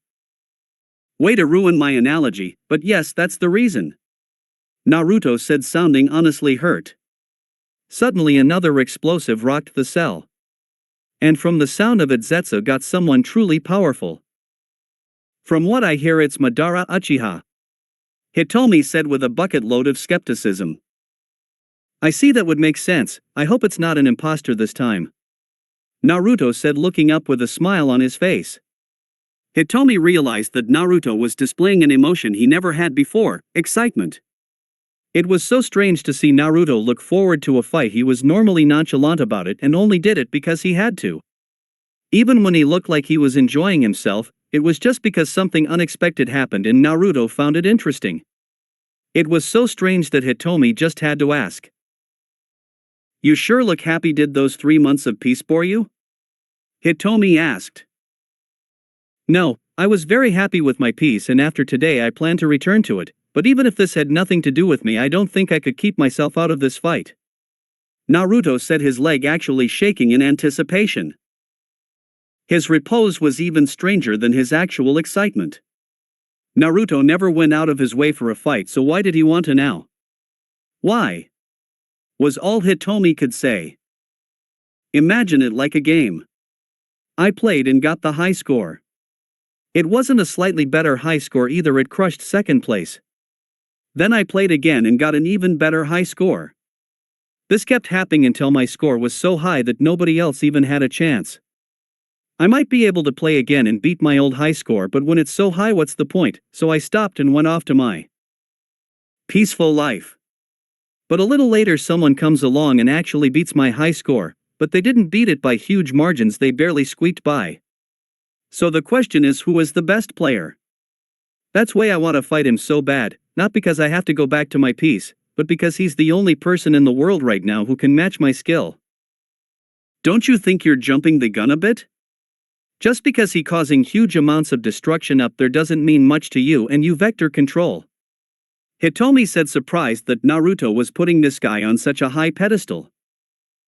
"You're right, he might just be a dirty cheater, but if that really is Madara Uchiha, and I bet he is, then he was the best player before me. It only makes sense Zetsu would choose him to kill me," Naruto said, still smiling. "Fine, let's get you out of those chains," Hitomi said. A few minutes later the chains were gone and the seals removed. "Oh man, it feels so good to be free," Naruto said, stretching out. "You know you weren't in there all that long. Naruto was never meant to be locked up. Anyways, let's go get the other. I thought you were going to show me how you helped Naruko the second time." "Oh yeah, I almost forgot," Naruto said. "I just used this little trick to motivate her." Hitomi's eyes widened, not because of anything she saw but what she heard. Sound was just vibration going through the air. Naruto had taken control of those vibrations to change the pitch of his voice, and it sounded exactly like Ninto's voice. There was no need for any more explanation. It was so unfair. Naruko had worked so hard to defeat Naruto, and it finally looked like things were going to return to normal, but then this happens. Why did they have to defeat one god only for another one to show up? There was nothing Minima could do. She was just part of the scenery to Madara's one-man war. She was thrown around like it was nothing. An aftershock from Madara's fight against Akage sent her into a brick building. Minima dropped to her hand and knees. She tried to convince herself that she should stand up and fight no matter how pointless it might be, but when she saw Madara set his barely living body on fire, her faith was crushed. People could say anything they wanted about her sister, but if she stood up to Naruto under these same conditions, then she was the bravest person ever. Unfortunately, Minima was not. Resorting to the most pathetic thing anyone had ever seen from a ninja, Minima started crawling away. However, something happened that stopped her before she could really start. A foot stepped in front of her. The complexion of the skin was all Minima needed to see before she realized who it was. Slowly looking up, she met the cold eyes of her brother. It wasn't fair. It wasn't fair. After all of this. After all Naruko had done, Naruto was walking free. Minima couldn't help but cry, and if crawling with teary eyes wasn't pathetic enough, she did something that she knew would throw her pride out into the garbage, but it was the only thing she had left to even feel like she was giving an ounce of help. She threw her head to the floor and started begging. "Naruto, please defeat him. I know this might have nothing to do with you, but please, as your sister, will you please do something? You're the only one strong enough. I don't have anything to give you, hell, I don't think the world has anything it can give you, but please, as a god, will you help these mere mortals with their tragedy?" She had no way of knowing what expression Naruto had, but the fact he hadn't moved yet gave Minima some hope. Then, as if she had interrupted his favorite show, he spoke. I may not be a god, but do you really think your begging is so important that it will cause me to act? Minima's face drained. He wasn't going to do anything. They were all going to die to Madara, but Naruto continued. I'm going to fight Madara because I want to fight him. Not to protect this village or anyone in it, and since I already told my group to leave, there is nothing stopping me from holding back, so if you want to be helpful, I advise you convince everyone else to do the same. After that, Naruto took a couple steps past Minima. She had no way of knowing this, but while Naruto had been speaking, they had drawn quite a crowd. Madara Uchiha being one of them, the rest were ninja too shocked to do anything. Once Naruto was completely past Minima, Madara seemed to teleport in front of him, swinging in kunai at the side of his head. Die, was all he said before the kunai came into contact with his reflection. The kunai shattered and Madara's arm was twisted in a weird way. How about you? Naruto said, quickly placing his palm on Madara's chest. A second later, Madara's body exploded in what looked like scraps of paper. Did he not know about my vector control? Naruto asked himself. The ninja there could barely register what happened. The person who they couldn't even land one hit had been taken down in a single move. They didn't know if they should start celebrating or turning their weapons on Naruto. But neither decision was viable after a couple seconds when those scraps of paper gathered to reform Madara. I see you must be my target, Madara said. Good, I thought that attack may have really killed you, but it looks like you've gained some sort of immortality. However, since I killed you so easily, I'm a little worried you're not as strong as I thought, Naruto said. You shouldn't, because that won't happen again. What you should be worried about is the fact that you only have one life, Madara said, using a jutsu that summoned some sort of fan. You don't really have another chance either, Naruto bragged. Since I saw how you reformed right then, I know how it works. The next time I break you, you'll stay broken, so please don't disappoint me. All the ninjas surrounding them at that point realized that staying here would only bring them death. Leaving their pride behind, they bolted away from destruction the fight was sure to bring. Within a minute, the battlefield that had been filled with people and noise was empty and quiet. Naruto and Madara had not moved during the stampede. It wasn't that they cared about getting innocent people involved, it was just that they were chaotic variables, and on the fight of this level it was best to have as few of those as possible. At the start of the fight, Naruto had the clear advantage. Madara didn't have a solid grasp on his vector control, and unless Naruto was lying, and Madara doubted he was, then he would be able to stop Madara from resurrecting. Given these conditions, it was only natural for Naruto to take the initiative. A hail of pebbles bombarded Madara's position. He brought up his fan to protect himself, and when the pebbles hit, they were reflected back at Naruto. However, he had already moved from that position. Madara felt a pressure on his fan that was not being reflected, and a moment later the fan shattered as Naruto broke through. Come on, reflection is my trick, Naruto said as he took a swing at Madara. Madara jumped into the air to avoid Naruto's attack. A blade of air passed through where Madara had been and cut the ground in half, but Naruto had already jumped before the attack was fully completed. Madara had timed his jump so he wouldn't be in air too long, as such Naruto was still in the air when Madara had landed. He quickly did a few hand signs to flood the streets and send an electrical current through the water. You might be able to reflect things, but you have to land somewhere, Madara said. Naruto looked at the sparking death below him and let out a laugh. You really are amazing. You figured out this flaw in my ability way faster than anyone else ever did, but it won't be enough. A cyclone of wind shot from Naruto back, propelling him past Madara's homemade fryer. Naruto fell right behind Madara with a cyclone about to launch. Now it's my turn, Naruto said, but right when his foot touched the ground, his body stiffened from the painful electric current that shot up his foot. Naruto gave a quick yelp of pain before jumping back into the air. Damn it, he casted a genjutsu to make it look like the water stopped sooner than it did, but when did he do it? Naruto would have to dispel that genjutsu, otherwise he wouldn't know where he could safely land. He sent the command for his chakra to go haywire. The water filled into to match the reality, but before it was completely finished, Madara jumped up and punched the side of Naruto's face. Madara's arm twisted and snapped unnaturally, but the punch did indeed connect with Naruto's cheek. Naruto was set flying through the wall of a nearby high-rise. Madara landed gracefully as his arm snapped back into place.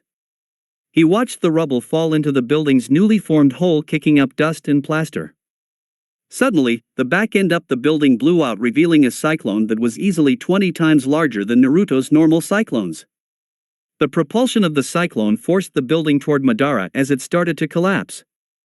Normally Madara would have plenty of time to dodge something like that, but Naruto's cyclone was giving to an incredible amount of extra speed. Madara was barely able to force his way past the building, but as it fell it hit the electric water, causing it to shot everywhere. On top of that, 20 of Naruto's normal cyclones burst from seemingly random point on the building. It was a strain for even Madara to dodge all these incoming variables, but he still saw through Naruto's actual plan. In one of the cyclones you could barely make out a human silhouette between the raging winds. Naruto must have hidden himself inside so he could pop out behind Madara when he dodged, but Madara was not so easily fooled. When that particular cyclone came, instead of dodging, Madara used a powerful windjutsu to disperse the cyclone. Right when the attacks collided, Madara felt something grab his leg, and only then did he realize he had been fooled. The silhouette Madara had seen had not been Naruto. It had been one of the many ninja Madara had killed beforehand. That meant the thing grabbing Madara's leg was the real threat. Madara could swear he heard Naruto say, "It might be the oldest trick in the book, but it still works." Madara didn't give it a second thought and with a quickly made lightning jutsu severed his leg. Madara jumped back a ways to put some distance between them. Naruto must have realized what Madara had done, because the leg did not explode like it surely would have if the rest of his body had been attached. Naruto instead climbed out the ground with a smile of his face and the leg in his hand. The smile was warped due to Madara's punch dislocating his jaw, but a push from his opposite hand and a grotesque crack was enough to fix it. The leg was twitching as it was alive. Under normal circumstances the leg could have broken into the scraps of paper to escape Naruto's grasp and return to Madara's body, but Naruto was clearly doing something to prevent that. "You really are everything I hoped you'd be, a person who truly forces me to go all out. Without knowing much about my power, you were able to exploit a weakness that no one else has, even after doing instant study into my power. To hit me in that 1 second window where my chakra is a little screwed, which also screws my equation slightly, when I dispel a genjutsu was really impressive. Although I guess it didn't work out perfectly," Naruto said, remembering how Madara's arm had still suffered the effects of Naruto's reflection. "My Sharingan see everything," Madara said. "It wasn't hard to figure out that your power comes directly from your chakra. No, it's more like your power is your chakra.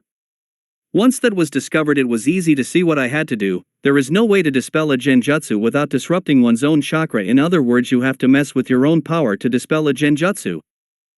See, this is what I'm talking about.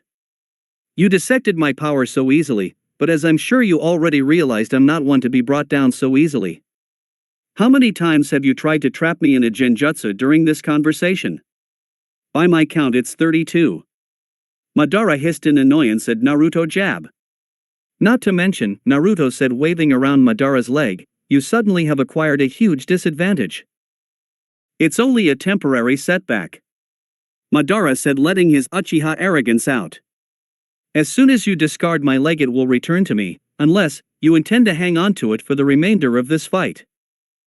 Naruto laughed at Madara's logic. "You're right, I don't tend on carry this pointless thing around, but I also don't intend to let you make use of it." Madara raised an eyebrow at Naruto's rambling, but it wasn't long before Naruto demonstrated what he meant. Previously Naruto's attack blew Madara's body apart, but this time his leg was church-like walls were pushing in on it from all sides. It continued to contort until it finally resembled a ball, but even then the invisible walls did not stop. They continued pushing down, forcing what could once have been called a leg even smaller. Eventually, it became a small ball of flesh that could easily fit between Naruto's fingers. When a toy breaks, as long as you have all the parts and the know how, you can put it back together, but if a single section of any part is missing, then there's no way to put the toy back together without bringing something from the outside, even if all that was missing is the empty space between the parts. Naruto let go of the tiny ball and it immediately flew to Madara to try and reattach itself, but no matter what it did, it could not regain the mass to make it a full leg. It tried to unravel and break apart, but it would not gain the area necessary to remake Madara's leg. In the end, it just speared across Madara's stump of a leg, not even adding a centimeter of length back. I can't tell you how stupid I feel for only just recently figuring this out, Naruto said with a hint of regret. I mean, come on, it should have been obvious that condensing things and working on the micro level was way better than expanding in large-scale work. My two best moves came from condensing, plasma from condensing wind, and my wings from condensing chakra. So why did it take me having to repair my chakra networks after Naruko sliced the cells to figure this out? Oh, but I've started rambling, haven't I? You came back from the dead to lose to me, so I won't prolong it anymore. Kabuto was observing the battle from a ridge outside the city walls. He wasn't the only one either. The entire population had been evacuated, even the surviving Kages were outside the city limit. Who could really blame them? Those two monsters had already destroyed an entire district, and to the Leaf civilians who have never seen so much destruction, it must have been a nightmare.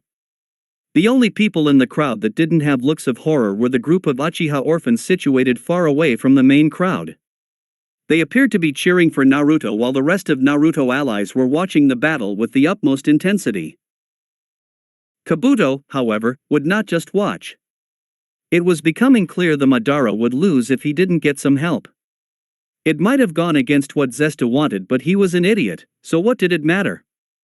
The first thing Kabuto did was transfer all the information on Naruto's powers and weaknesses into Madara's head. That would give Madara the ability to produce better plans of attack. The next would be giving Madara some much-needed assistance. Kabuto already had a couple of dead Kages that he could make use of, and stealing some sacrifices from the crowd wouldn't be too difficult. Kabuto would sneak to the back and acquire some participants, but before he could jump off the ridge, the ground was taken out from under him. Kabuto fell flat on his face, hitting his nose and cracking his glasses. Kabuto rolled around to see what the cause of this was and was terrified to see that it had not been the ground that had been cut, it had been his legs. The severing had been so quick and so clean that Kabuto hadn't even noticed. Kabuto looked down to see a large pool of blood spilling from his torso. The bleeding would have to be stopped soon or he would bleed out, but thinking about that hardly seemed to matter when Kabuto saw who was responsible. Impossible, you're fighting Madara, how are you here? Kabuto screamed as Naruto causally walked up the ridge, hands in his pockets. I am, Naruto replied, but I'm also here. Liar. I don't care how much power you have, you can't be in two places at once. Kabuto screamed at this absurd development. Well, I guess that's true. After all, technically the Naruto fighting Madara and I are not the same person, but on paper we are no doubt both Naruto. How is this possible? No matter how much you warp vectors, you can't create another you. Kabuto said, his sight already getting blurry from the loss of blood. Of course I can't create a clone of myself using vectors, but why are you so shocked? I didn't do anything that special. Naruto said, seeming a little confused. Then how is there two of you? How have you not figured it out yet? It's not that hard. Naruto said, seeming a little annoyed with Kabuto. Maybe it's my fault causing you to lose so much blood, but it should be obvious vector control isn't the only thing I can do, you know.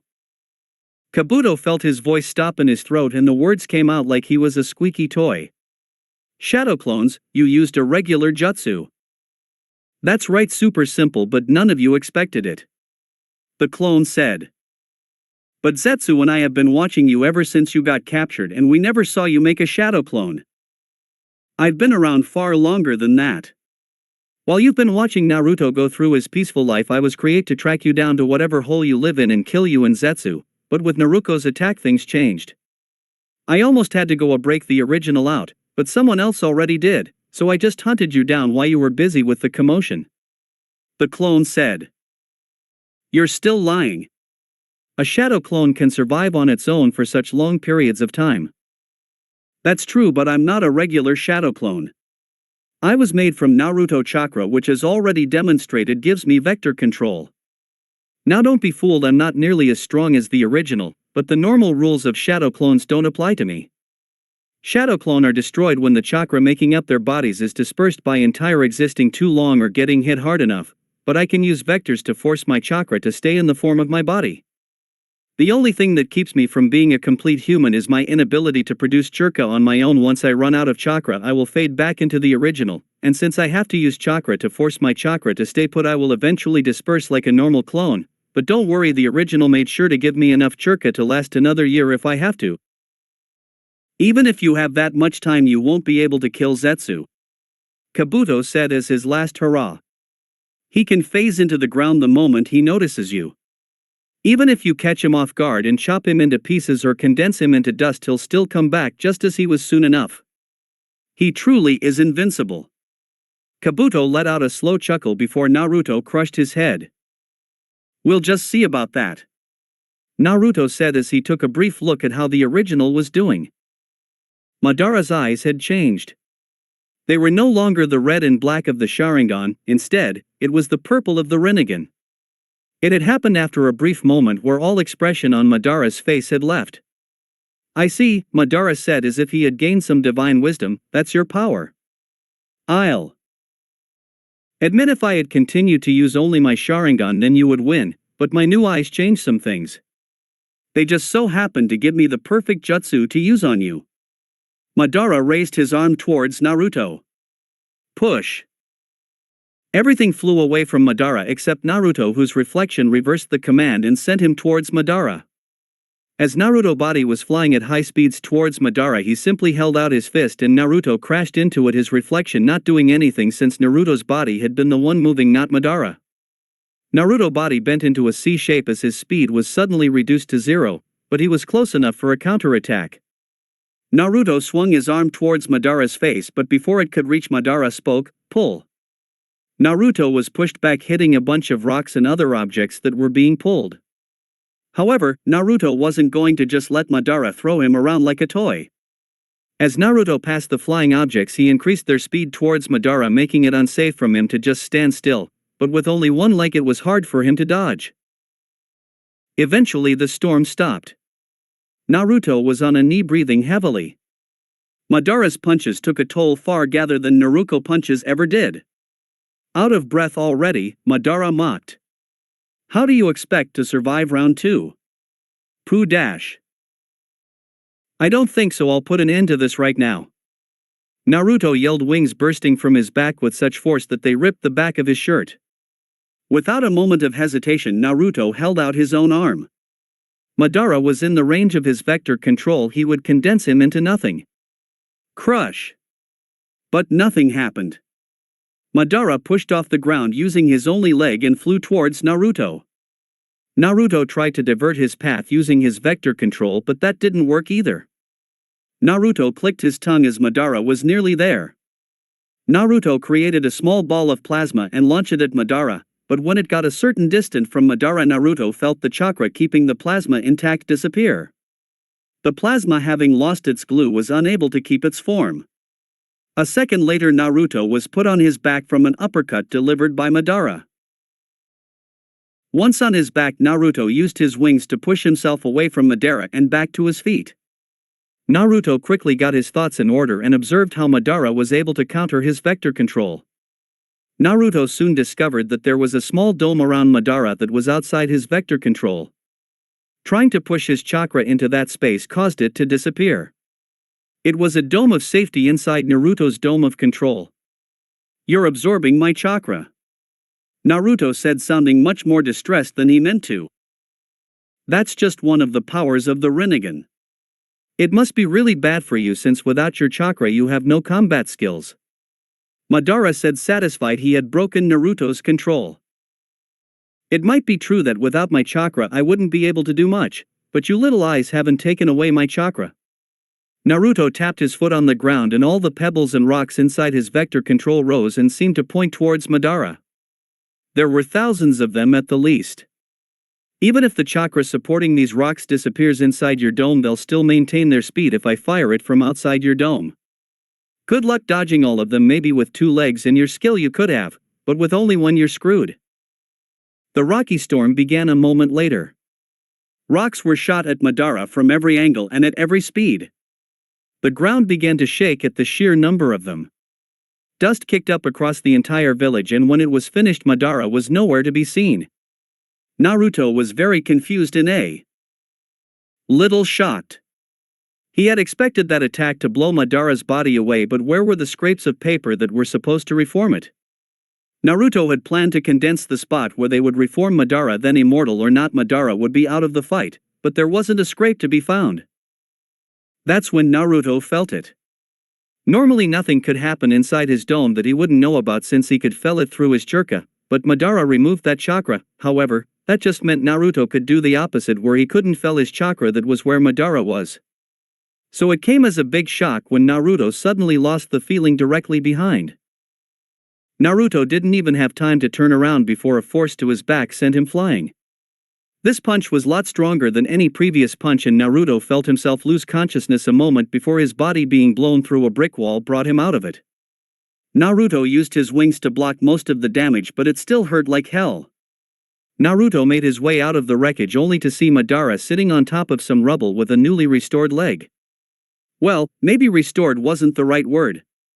The new leg wasn't flesh and blood like his old one, instead, it was metal and mechanical. Another one of the Rinnegan's powers? Naruto spat. How'd you know? Madara replied with genuine smile.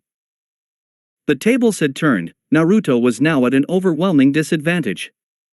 With his effective moveset cut down, Naruto's only choice of attack was to use the objects around him, but no matter if it was a million pebbles or smashing an entire building onto Madara, he would always be able to dodge or block.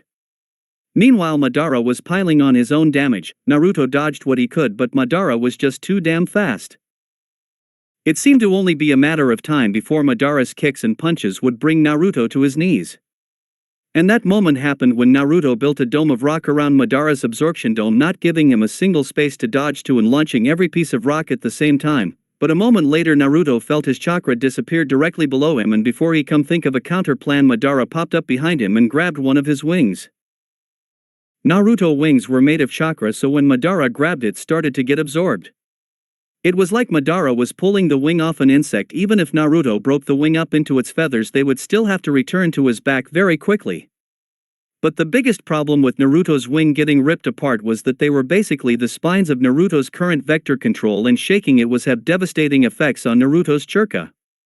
Eventually Madara complete absorbed one of Naruto's wings. Madara, not wanting to get too greedy, back off once it was done, but he had not needed to. Naruto had no more strength to stand. He collapsed to his hands and knees, throwing up a good portion of his blood. Losing his wing didn't just affect his vector control, it also heavily damaged his body. He didn't have enough chakra in his body to reconstruct his missing wing, and he didn't have nearly enough time to wait for his body to replenish the chakra naturally. So in a move that would defiantly bring his defeat, but was the only thing Naruto could do to keep fighting properly, he recalled his other wing.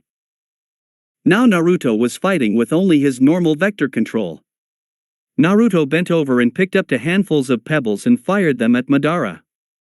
The number of pebbles wasn't even 1/100th of what Naruto previously had done, so Madara dodged them with incredible ease. A kick connected with Naruto's stomach and sent him rolling across the dirt. It's not that Naruto couldn't get up, it's just that he didn't see what point there was in getting up.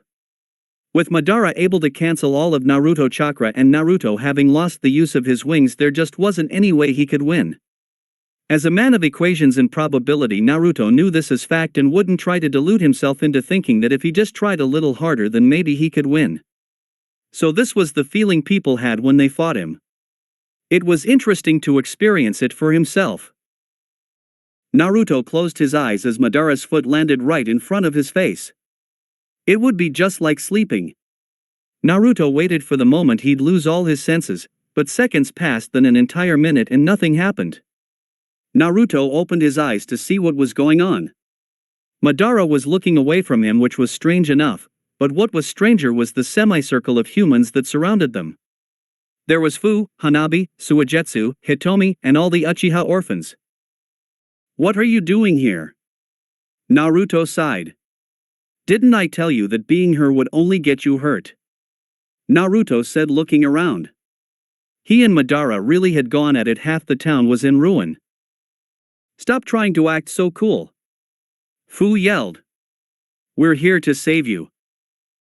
I'll admit I'm not doing so good, but he'll destroy you. Naruto said. That may be true, but even if we can buy you even a minute, then I know you'll come up with a plan to win. All you need is some time to think. Hanabi said. If that's the case, Madara said, cutting in, then I won't give you that time. I'll destroy you all right here. Madara lifted his arm up to the sky like he was going to bring down heaven, and what do you know he did? A chunk of rock burst through the clouds. It was easily twice as big as the entire city. It was obvious what would happen if that thing fell on them. I wonder if your vector control is strong enough to stop this. Madara said with a grin plastered across his face. Well, so much for a complicated plan. Naruto said, standing up and gaining the attention of everyone around him. Naruto looked at the giant mass with bored eyes as if his near death a few seconds ago had never happened. Looks like you've made a blunder, Madara. An object that is too big to be affected by vectors, what a joke. My power comes from other people's power. Be it the stolen chakra that makes up my wings or the natural wind that make up my cyclones, none of it can truly be called mine, but you just delivered me the key to your defeat. Two wings burst from Naruto's back. They were only half as long as they normally were, which cut Naruto extended range to 1/4 of what it had been, but it didn't matter. Naruto didn't really need any extended range for what he was about to do. His wings stated to be causing dust to swirl around him right before he flew up towards the meteor. When he was close enough, Naruto matched the speed of the falling rock and placed his hand on it. Outside, the village people watched in horror as the meteor fell. It truly seemed like the end of the world. But suddenly the meteor started to shrink at an incredible rate. It was an amazing sight, and soon the entire object was no longer visible. Instead, people could see a figure with two wings soaring through the sky, but it was quickly lost as it dove to the ground. Still, some people would claim that it had been the work of God that had stopped the meteor. If only Naruto could have heard. Back on the ground, Naruto held a baseball-sized chunk of rock in his hand. All the Uchiha orphans were gawking at his display. You should really leave now, Naruto said to the group standing behind him. Are you crazy? We didn't come here just to be sent back, Fu said.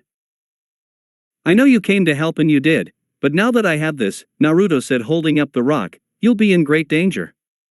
My next attack will likely destroy the whole village and then some.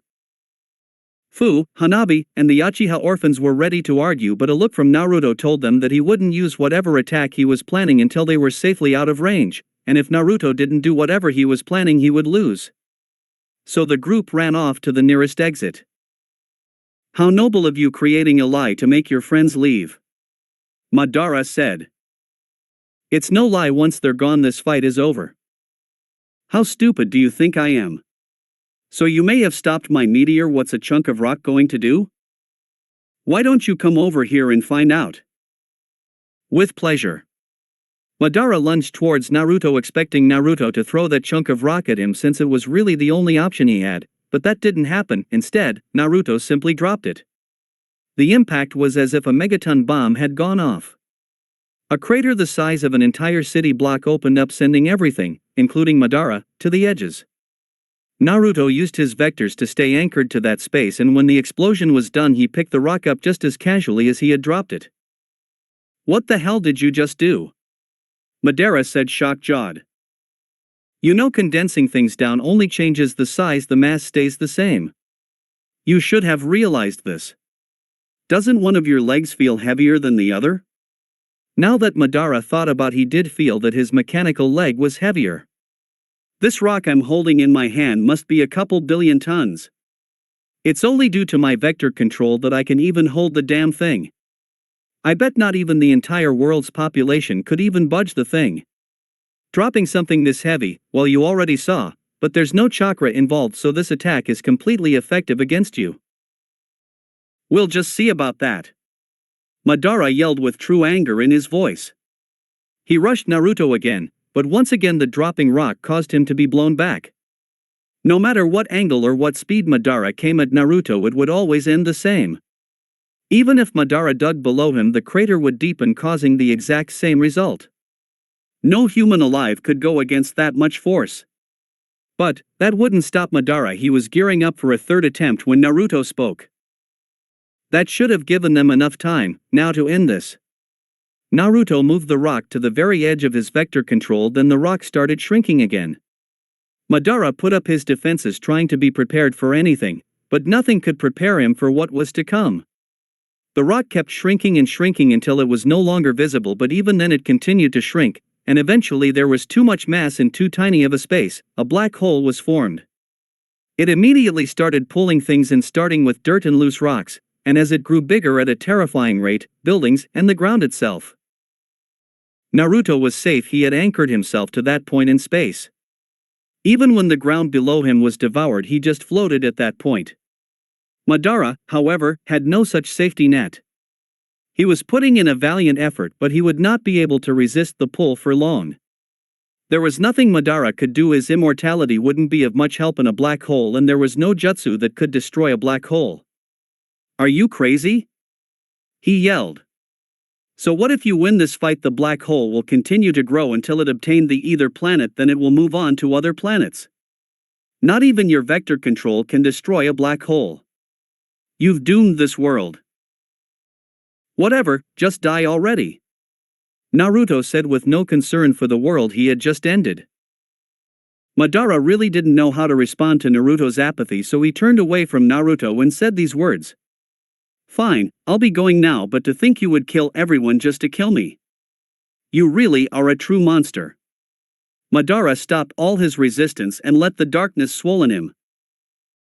Naruto waited a little bit to make sure Madara hadn't pulled some trick like the Izanagi, but it didn't seem like he did. Now to remove his creation, it was true that even his vector control wouldn't be able to destroy a black hole. After all, no one really knew how it worked, but Naruto could move it since it did have a fixed location in space. Naruto got as close as he dared to the hole and used his powers to wrap it into that dimension that the fake Madara had showed him. Naruto guessed the true Madara had access to that dimension too, but his Sharingan would never have had enough power to transfer a black hole into it. The black hole would no longer be a threat to this plane of existence, but it would destroy that other dimension, forever locking it off from any future Uchiha. In essence, Naruto had traded his infinite storage for an endless garbage can. Meanwhile, Zetsu was far outside the village with a disappointed look on his faces? "It looks like it didn't work. I can see that, and unfortunately we don't have anything else to use. Then I guess we'll be waiting until Naruto dies to start anew. That's our only option at this point. I really thought we had it this time. It's going to be so boring waiting another 100 years. How about I give you another option?" a voice said from behind Zetsu.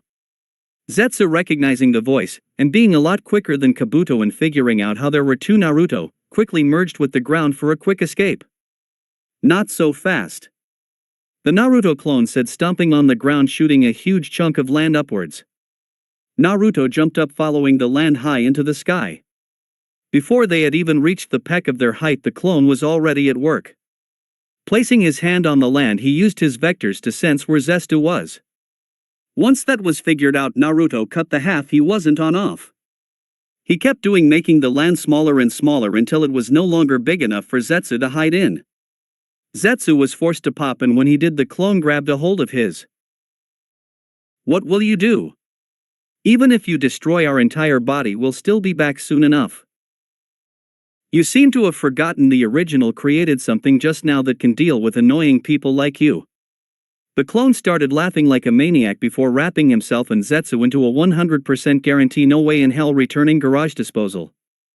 And thus the last member of the Akatsuki was destroyed.